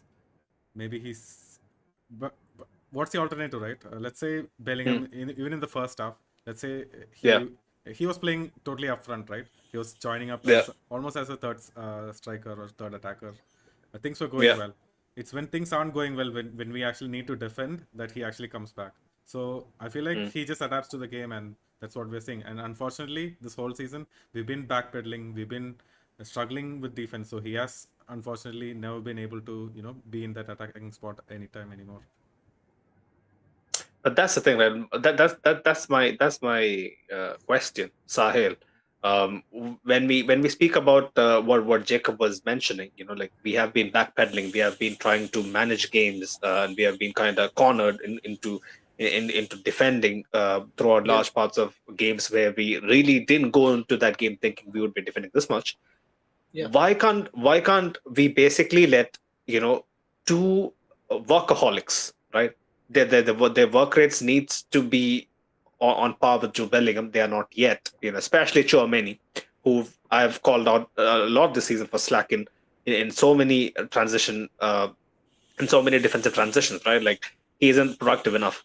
But like as of late, he has improved. But my question is, let Jude Bellingham be the guy who links up Vinny and Mbappe. Like Ashik in the watch along earlier, like he was mentioning, it's a fucking island between them. Like Vinny and Mbappe are stuck in two different islands. Like there isn't any bridge or causeway to basically bring them together into the game. Jude Bellingham should be that guy. Like why can't we let him do that role, which he excelled in so much last season? No, I see. Look, the way I see it, it's just Carlos' way of, again, you compensate one way, and then to avoid another overcompensation, you have to tweak another position. So that's the same thing that's happening with Valverde, where we see he's playing a central role, and his explosiveness is not really taken, full advantage of. Well, he's playing in a role where he's not able to progress the ball. And it's the same with Jude, where his link up play rarely comes into the equation. He's half the time I see him running around like a headless chicken. To be honest, like I don't want a player of Bellingham's class to be running around 80% of the time. Like I appreciate the pressing, and I do want my Yeah, team to press as a unit, yeah, but I don't want Bellingham to be the only one doing it, or Valverde to be the only one chasing around. mm, Basically, what are shadows? So then, if that work rate can't be divided, at yeah, least if not equally, but just like fairly, yeah, then maybe just revert to a low block or a mid low block. Then maybe just don't try the brave approach. As for like bringing Bellingham back to his the position where he was playing last season, right? mm. That will require one of either Mbappe or Rodrigo to move out of the team. And tonight was the perfect opportunity to implement that, to bring. Yeah. I was thinking that was gonna be the game plan Yes, because because they Rodrigo play was a high injured. line, right? Exactly, Rodrigo is injured, and you need Bellingham to link. And we saw Mbappe starting out from the far right often, and Yeah, then Vinicius coming yeah, central, or Vinicius when he started out right, Mbappe would come central. So you need sort of this bridge between the two, where mm, you can either have a give and go, or yeah, have him be in the box occupying a man and with be a target. Vinicius and Mbappe, or set up something in the box with a Yeah, header or something, or like hold up play. yeah, Right? We know Jude is a very talented player who has multiple aspects to his even now his forward game, mm, where he's a forward thinking player. It's yeah, not that he's limited to just touches or dribbling, or I mean his passing range isn't the most expansive, but apart from that, you can really call him the modern day complete player. yeah. So not take advantage of a complete player like that, it just doesn't make sense to me. It just It's a detriment to our side. Jacob, this is a very valid true. point that Sahil makes, right? Like we have Rodrigo, Mbappe, Vinicius, and Bellingham, right? They are supposedly front four, are poster boys. Why can't we utilize them better instead of shoehorning them into roles where scenarios like today happens or countless matches throughout the season? Jude Bellingham is huffing and puffing up and down. He barely has any energy left to impact the game. Yeah, man. Okay, let's say we do that. What happens in Hmm. this game? We just gonna concede more goals. What else is gonna happen? But at least, bro, at least we like, yes, we created a lot more chances. But I'm pretty sure Jude Bellingham is a lot more clinical. He'll put away at least a couple more chances, or at least take a couple of the defenders out of the equation. No, for me, yeah, it could be true. It could pay off. But let me tell you, like, of all Hmm. the coaches that I personally have played under, it's all when the Yeah, team isn't performing well. The first answer is always, okay, let's make sure of our defense. Let's forget about the attack. Let's not concede. yeah, Let, that's true. that is the mentality that Ancelotti is going for. And once we Hmm. figure out how to actually defend in transition, I feel like we Hmm. can explore more attacking options, and he will explore more for sure. Hmm. Hmm. Until It then, doesn't mean the diamond is coming back anytime soon, yeah. but possibly with roles being split. And This was sort of a pseudo diamond, Sahil. Like we hark on about diamonds not the This answer, was a but box midfield, in my opinion. Yeah. Jewett kind of slotted in behind, right, on so many occasions. I know he's out of possession. He was kind of stuck up on the right defending for Vasquez, and like you said, sometimes it resembled a box as well. Sometimes I thought it was a diamond as well. So it was constantly evolving. It's probably not as rigid as it was last season, especially towards the beginning of last season. Second half it had an evolution where Jude Bellingham became more of an LM and whatnot. But then again, like I would want this team to go back to how it was positioned earlier parts of last season. Maybe that's me kind of being a bit wishful at this point. I completely understand where Jacob is coming from, where he's absolutely stating facts, whereby he's like completely true. Like I reckon that might be Carlos thinking as well. When the team is really struggling for uh, cohesiveness, probably reverting back to basics is the right way, right? I don't know, man. We need to The truth really is find that an we answer. weren't struggling today in the first half. Mm. We Yeah, were yeah, just unable to execute, the final third thing. But the truth is, Sahil, Barca's high line, right? Barca's high line. How many True. teams are going to play that high line, right? Do you think City plays that high line? No fucking way. No way. No way City are going to play that high at the Bernabeu. No chance. Plus, City's defenders are quicker than Oh yeah. Inigo Martinez. Oh yeah. Oh, and Kubarsi as well. What a performance! What a performance from Kubarsi, man. Like the amount of interceptions, last-ditch tackles. 17 years of age. 17, 18? Man, this kid is the truth. Big up Kubarsi. What was that, Sahil? Makes me feel old. Players like these. Yeah, Sahil is only 19. He might come across a bit outdated in his ideologies, but I'm joking, Sahil. Sahil is only 19. Big up said he was mentioning already dead. I can't believe what I saw. Sid was at the stadium. He was sending us quite real-time, gory, grotesque descriptions, right? Like which was unnecessary. Like I could have gone without it, but Sid was very keen on. I muted SofaScore because of this. Oh yeah. I thankfully don't have even one football. I used to have one football. Real time stream. So it was mentioning the atmosphere was the best ever in the first half. It was crazy. There you go. If he was mentioning what the fuck, Madrid players have 2 days off from training, returning on Tuesday. It's day off from media duties as well. There you go. Sahil doesn't mince words. Sid was mentioning Lunin's distribution was shit as well. Oh yeah, did you see his pass out? Was his kick out? Yeah, it was his kick out. Basically to Pedri, I think the first half. There was a couple of instances where I think that the whole team was shaky, man. What can you do? Ashi was mentioning why is it that when Barca is at the low point we just about beat them, and when they beat us, I ask this every year. I ask the same question early part of this pod as well. Why do they and when they beat us they do it big? Seriously, also why bother arguing with coolers? 100%. Sid was mentioning, I remember when we got thrashed before Casemiro came up and spoke to the press, show the balls. There you go. Leader. Right. Ashi was also mentioning Real Madrid's white can be stained of blood, sweat, and tears, but never of shame. But today I question every player.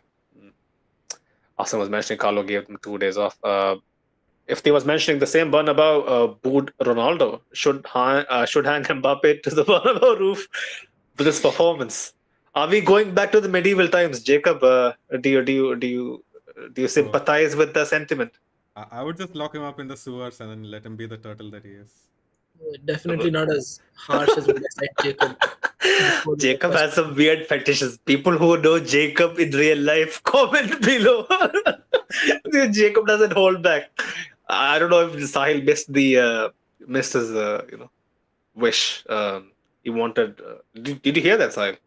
What Jacob said? No. He wanted him in the sewer, so it's It aligns pretty well with his, Better overarching. than what I sent him before the match. What did you send him? Don't bring that up, please. No, don't bother. It's okay. Okay. You guys should let me in on this, okay? I'm an Yes, insider. definitely. Still an insider. Right, big up Ashik. He was mentioning Ramos was also part of the 6-2 at the Bernabeu and still showed up at the at in front of the press. So did Raul, so did Marcelo. There you go. 6-2 was an absolute hammering. It was before my time, before Jacob and Sahil's time. But it just goes to show, man, like our team just lack cojones sometimes. But then you question in big games when we come back time and time again. That is also cojones, isn't it? Right. Ashik was mentioning, Sid was mentioning, Jude could have done more, but had no clue what he had to do in the game. Like I said, he's just a muddled mess at this point. People are going left, right, and center at Jude's, claiming that, oh, he's dropped off. Come on, man. His complete role has undergone a drastic facelift. Like it's not gonna instantly look good. It's just common sense. Ashik was mentioning Vasquez shouldn't take all the blame. He is not a natural right back, but he's doing what he can. It's a fucking team, and the team needs to understand and be aware and compensate for that. It is what it is. Right, yeah, Ashik resonates, I think, with Sahil. He was mentioning today was a great opportunity to have Jude make the late runs, and Mbappe's offside positioning could have been used as a decoy because Barca's trap could have backfired. But what the fuck? That's what I was thinking in my head. Like I'm not the greatest tactician. Jacob, I don't know did you see Barca against Bayern? But you have seen them, right? In patches. Yeah. You didn't see Barca Bayern, right?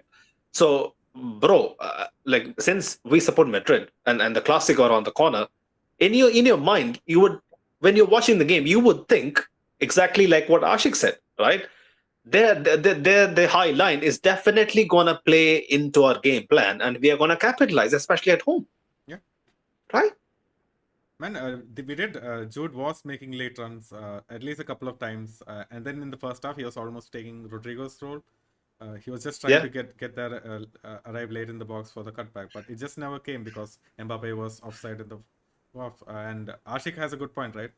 Instead of trying to pass to Mbappe always, we could have maybe played out Vinny and then used Mbappe as a decoy, but I don't know. That never materialized. Right. He was also mentioning we are also wasting Arda, but good to see Brahim back. Was he even in the game, bro? Brahim was even in the game. It's too late. Too little. Too late. Yeah. Right. We also don't have anyone who can play as an efficient deep lying playmaker, and that has been hurting us massively as well. Everybody is mentioning this will be the death of us. All the ops in the chat. Oh, Kroos is gone. This is the end of Madrid. Blah blah blah. Let's see. Sid was mentioning, say whatever you want to, but we need to sign Rodri next season. Thoughts? Likely. I mean, if that was a choice, I would totally take it, man. But I don't know if that's realistic. What would he demand? Is he 30 yet? I think he's 30, right? He's definitely 30. 31 or 30. Yeah. Is it that much of a factor that he's played for Atleti? Like I know it wasn't with Courtois, but it is a factor because he isn't gettable. You know what I mean, right? So, yeah. Sour grapes and all that shit. But yeah, Rodri is someone I'm not really a fan of, but like fucking Alexander Arnold, I would have to root for him. He's a world-class player, but at 31, 32, I don't really see our club leaning in on someone who would cost north of 50 million. I don't think so. But yeah, Ashik was mentioning for everyone who compares Mbappe to Cristiano, put an aerial cross in and you will find out Mbappe in CR7. I mean, aerial presence isn't even a cutback. Cristiano scores 10 out of 10. Mbappe maybe. But there is this thing, Jacob. Okay, let me be honest. I am being naked here, but not visually, right? But in my ideology, right? I'm butt naked. I'm going to tell you something that I've felt ever since I've seen Mbappe up close and personal, right? All this time we used to see him in Champions League, Euros, World Cup, and whatnot. When he's playing for us in Casablanca, right, bro, he isn't all that. I used to have this notion.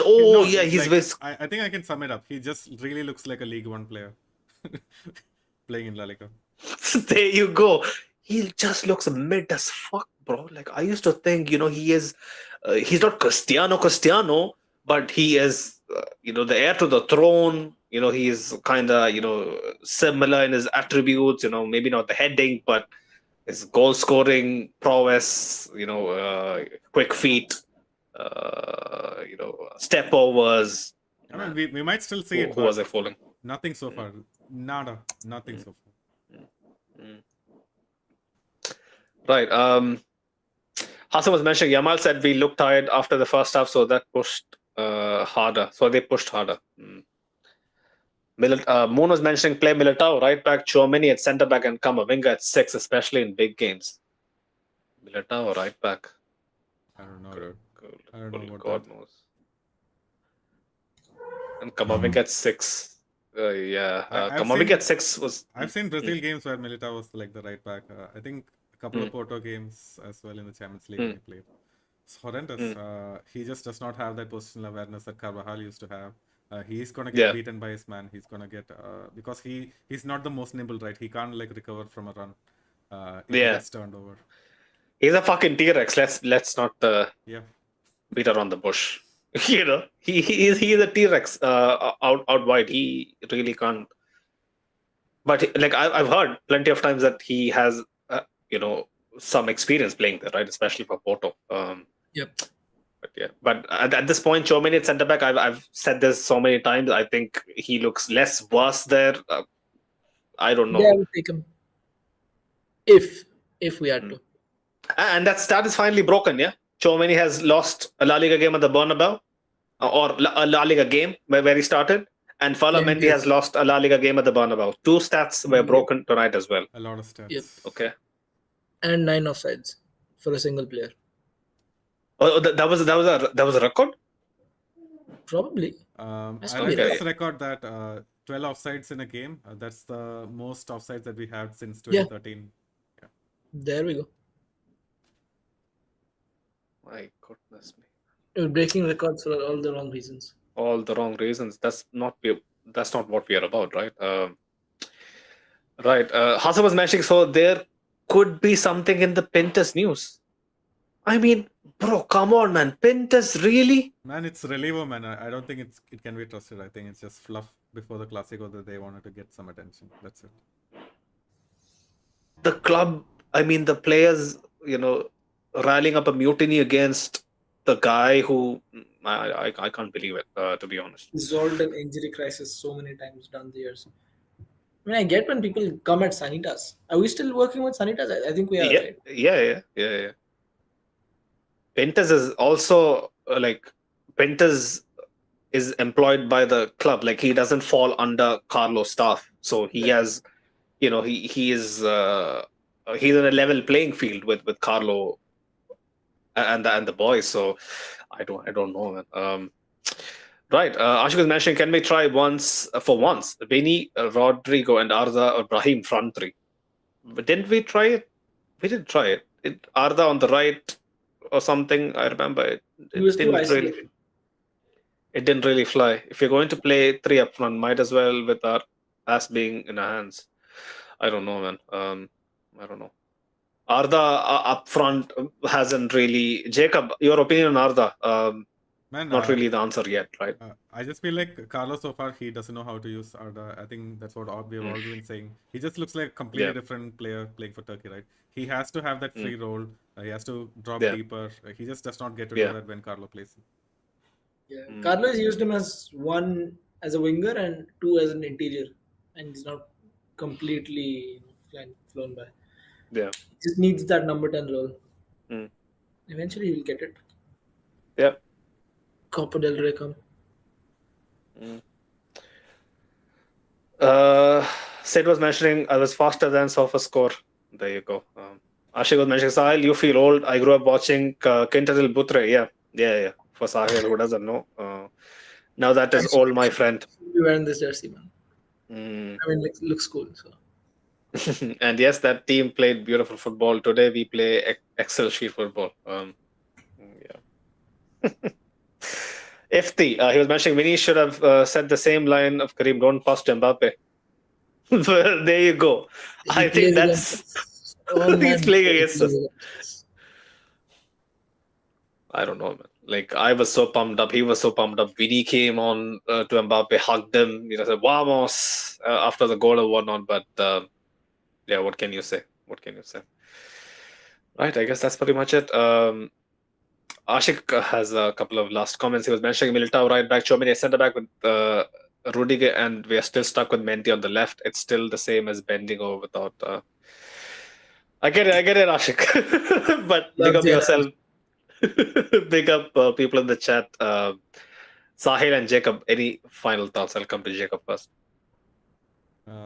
Things are at the low point. I think the lowest that we've had in the last 2-3 years at least. And I just hope, the team, these 2 days, they just reflect, they come back stronger, and then we fucking see some character against Valencia. I don't care if we play badly. I just want to see some fucking character bounce back. I want to see Mbappe scoring goals, just tapping those in like he's supposed to. There you go. Sahil. Yeah, I mean, look, we need a reaction. Obviously, we need a reaction after something like this. And we've talked about the ideal performance before. Now I just want to see a reaction in the way these players set up, like in terms of their mindset and their mentality. Yeah. That is one part of it. The other part of it is that obviously it's a terrible, terrible defeat. I just do not want to speak about this game any more than what I have in the past couple hours. We're all going to go down and bury ourselves under rocks for the next few days at least. That is obvious, but come the end of the season, I feel like we will look at this as a defining moment, regardless of how things are pan out. Yeah. This can either be the start of something good, or when it all started to go downhill. It's still too early to say that there will be a change in terms of coaching, but it does seem to be that Real Madrid are in a state of crisis. So the whispers of crisis, semi-crisis, is well beyond us. Yep. Right. This is proper crisis. Big time. Right. Yeah. My 2 cents. You heard the boys. My 2 cents is basically slate Carlo how much ever you want to. The last time he got sacked, it was absolutely down to him. To a large extent, he couldn't adapt to a couple of major injuries in Modric and Gareth Bale. To an extent, Modric was the bigger element. This time around, in his second stint, I would really, really reiterate that the club has done him dirty, like we always mention, and the players aren't doing him any favors with their displays. He is trying his level best to fork out a formula, right? If the very formula looks decent one week, and during midweek, it's not even over the course of a couple of weeks, over the course of a fortnight. It's basically inside a week, couple of days apart. If the formula looks decent and then it completely shits the bed, I really have to turn to the players and really ask them to have some deep thinking about what they're about and where they would want to be, and winning a couple of Champions Leagues. Is it good enough for your resume? Is it really good enough stories for you to tell your grandkids? Or you really want to achieve or follow the footsteps of some great people who wore your very, very heavy shirts before. So this is a moment of reflection. Unfortunately for us, I thought it would come a bit further into the season, but this is perfect timing in a way, since it's behind us. This is a good point where we can have a clean slate of sorts. And please, Carlo, one thing I would say, you might get sacked to save the board's face, to save the season, blah blah blah. But one thing that I wouldn't, me as a fan, me as a huge Carlo enthusiast, right? I wouldn't want to say this about Carlo, that Carlo gave in to the pressure, gave in to what the job, what the club wanted rather than what the job wanted. That is basically not holding players accountable, not really dropping players who are having stinkers, that sort of shit. The PR, the PR hamster wheel. I just don't want him to be stuck in that and basically go out the door with the tail between his legs. Like, I want him to be the guy who walks out as a man who did his level best, who went against the tide, who showed the people, showed the Madridistas, not just in the stadium, but around the globe, that there are certain people who aren't really giving it their all, which I believe is the true, real answer to what's happening. But yeah, I hope we can find ourselves again this season. This is a wake-up call, and like Jacob and Sai said, it's a full-blown crisis. Only 6 points away from the top. One loss in the Champions League, one loss in the league. It's not at the end of the world, but at Madrid, days like this is really far and wide. It happens once in a blue moon. I just hope it doesn't get repeated again, at least for this season, because we wouldn't be able to handle it. Big up the people in the chat. Big up our partners on Instagram, Real Madrid Committee. Go check them out. Go give them a follow if you like their content. Go check out Manscaped. Like I always say, LBR20 to get 20% off and free shipping on manscaped.com. Go check out Fanatics, official partners of Real Madrid and La Liga.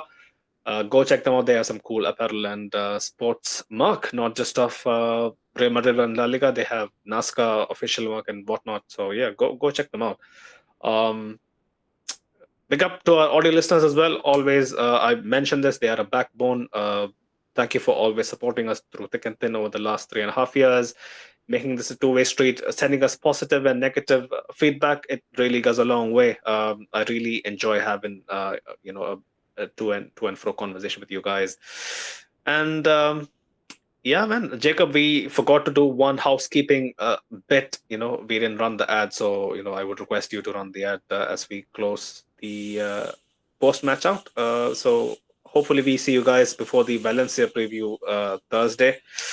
Until next time, people. Hala Madrid. Hala Madrid. Hala Madrid. Hola Madridistas, I'm back once again to remind you, if you're ever looking for a way to support us, please do so and go to manscaped.com, use our code LBR20 to get 20% off and free shipping. That's code LBR20 to get 20% off and free shipping. Check out these thick silicone bristles. They are 100% antibacterial, no more germs hiding on your head. The bristles gently exfoliate your scalp, and the product helps reduce flaking caused by dry skin and buildup. One of the coolest features is that it helps stimulate blood flow to your hair follicles, and increased blood flow equals healthier hair, and trust me, I know I have a lot of it. Bristles also enhance shampoo penetration for more foam and less product, and with that you can also pair the 2-in-1 shampoo and conditioner from Manscaped for the ultimate hair care routine. And this is a pretty big sizable thing, and let's not forget the relaxing massage that it provides after a long day. Using this feels like a mini spa treatment. It's a great way to unwind while taking good care of your scalp. So yeah, go to manscaped.com, use our code LBR20 at checkout to get 20% off and free shipping. That's code LBR20 to get 20% off and free shipping.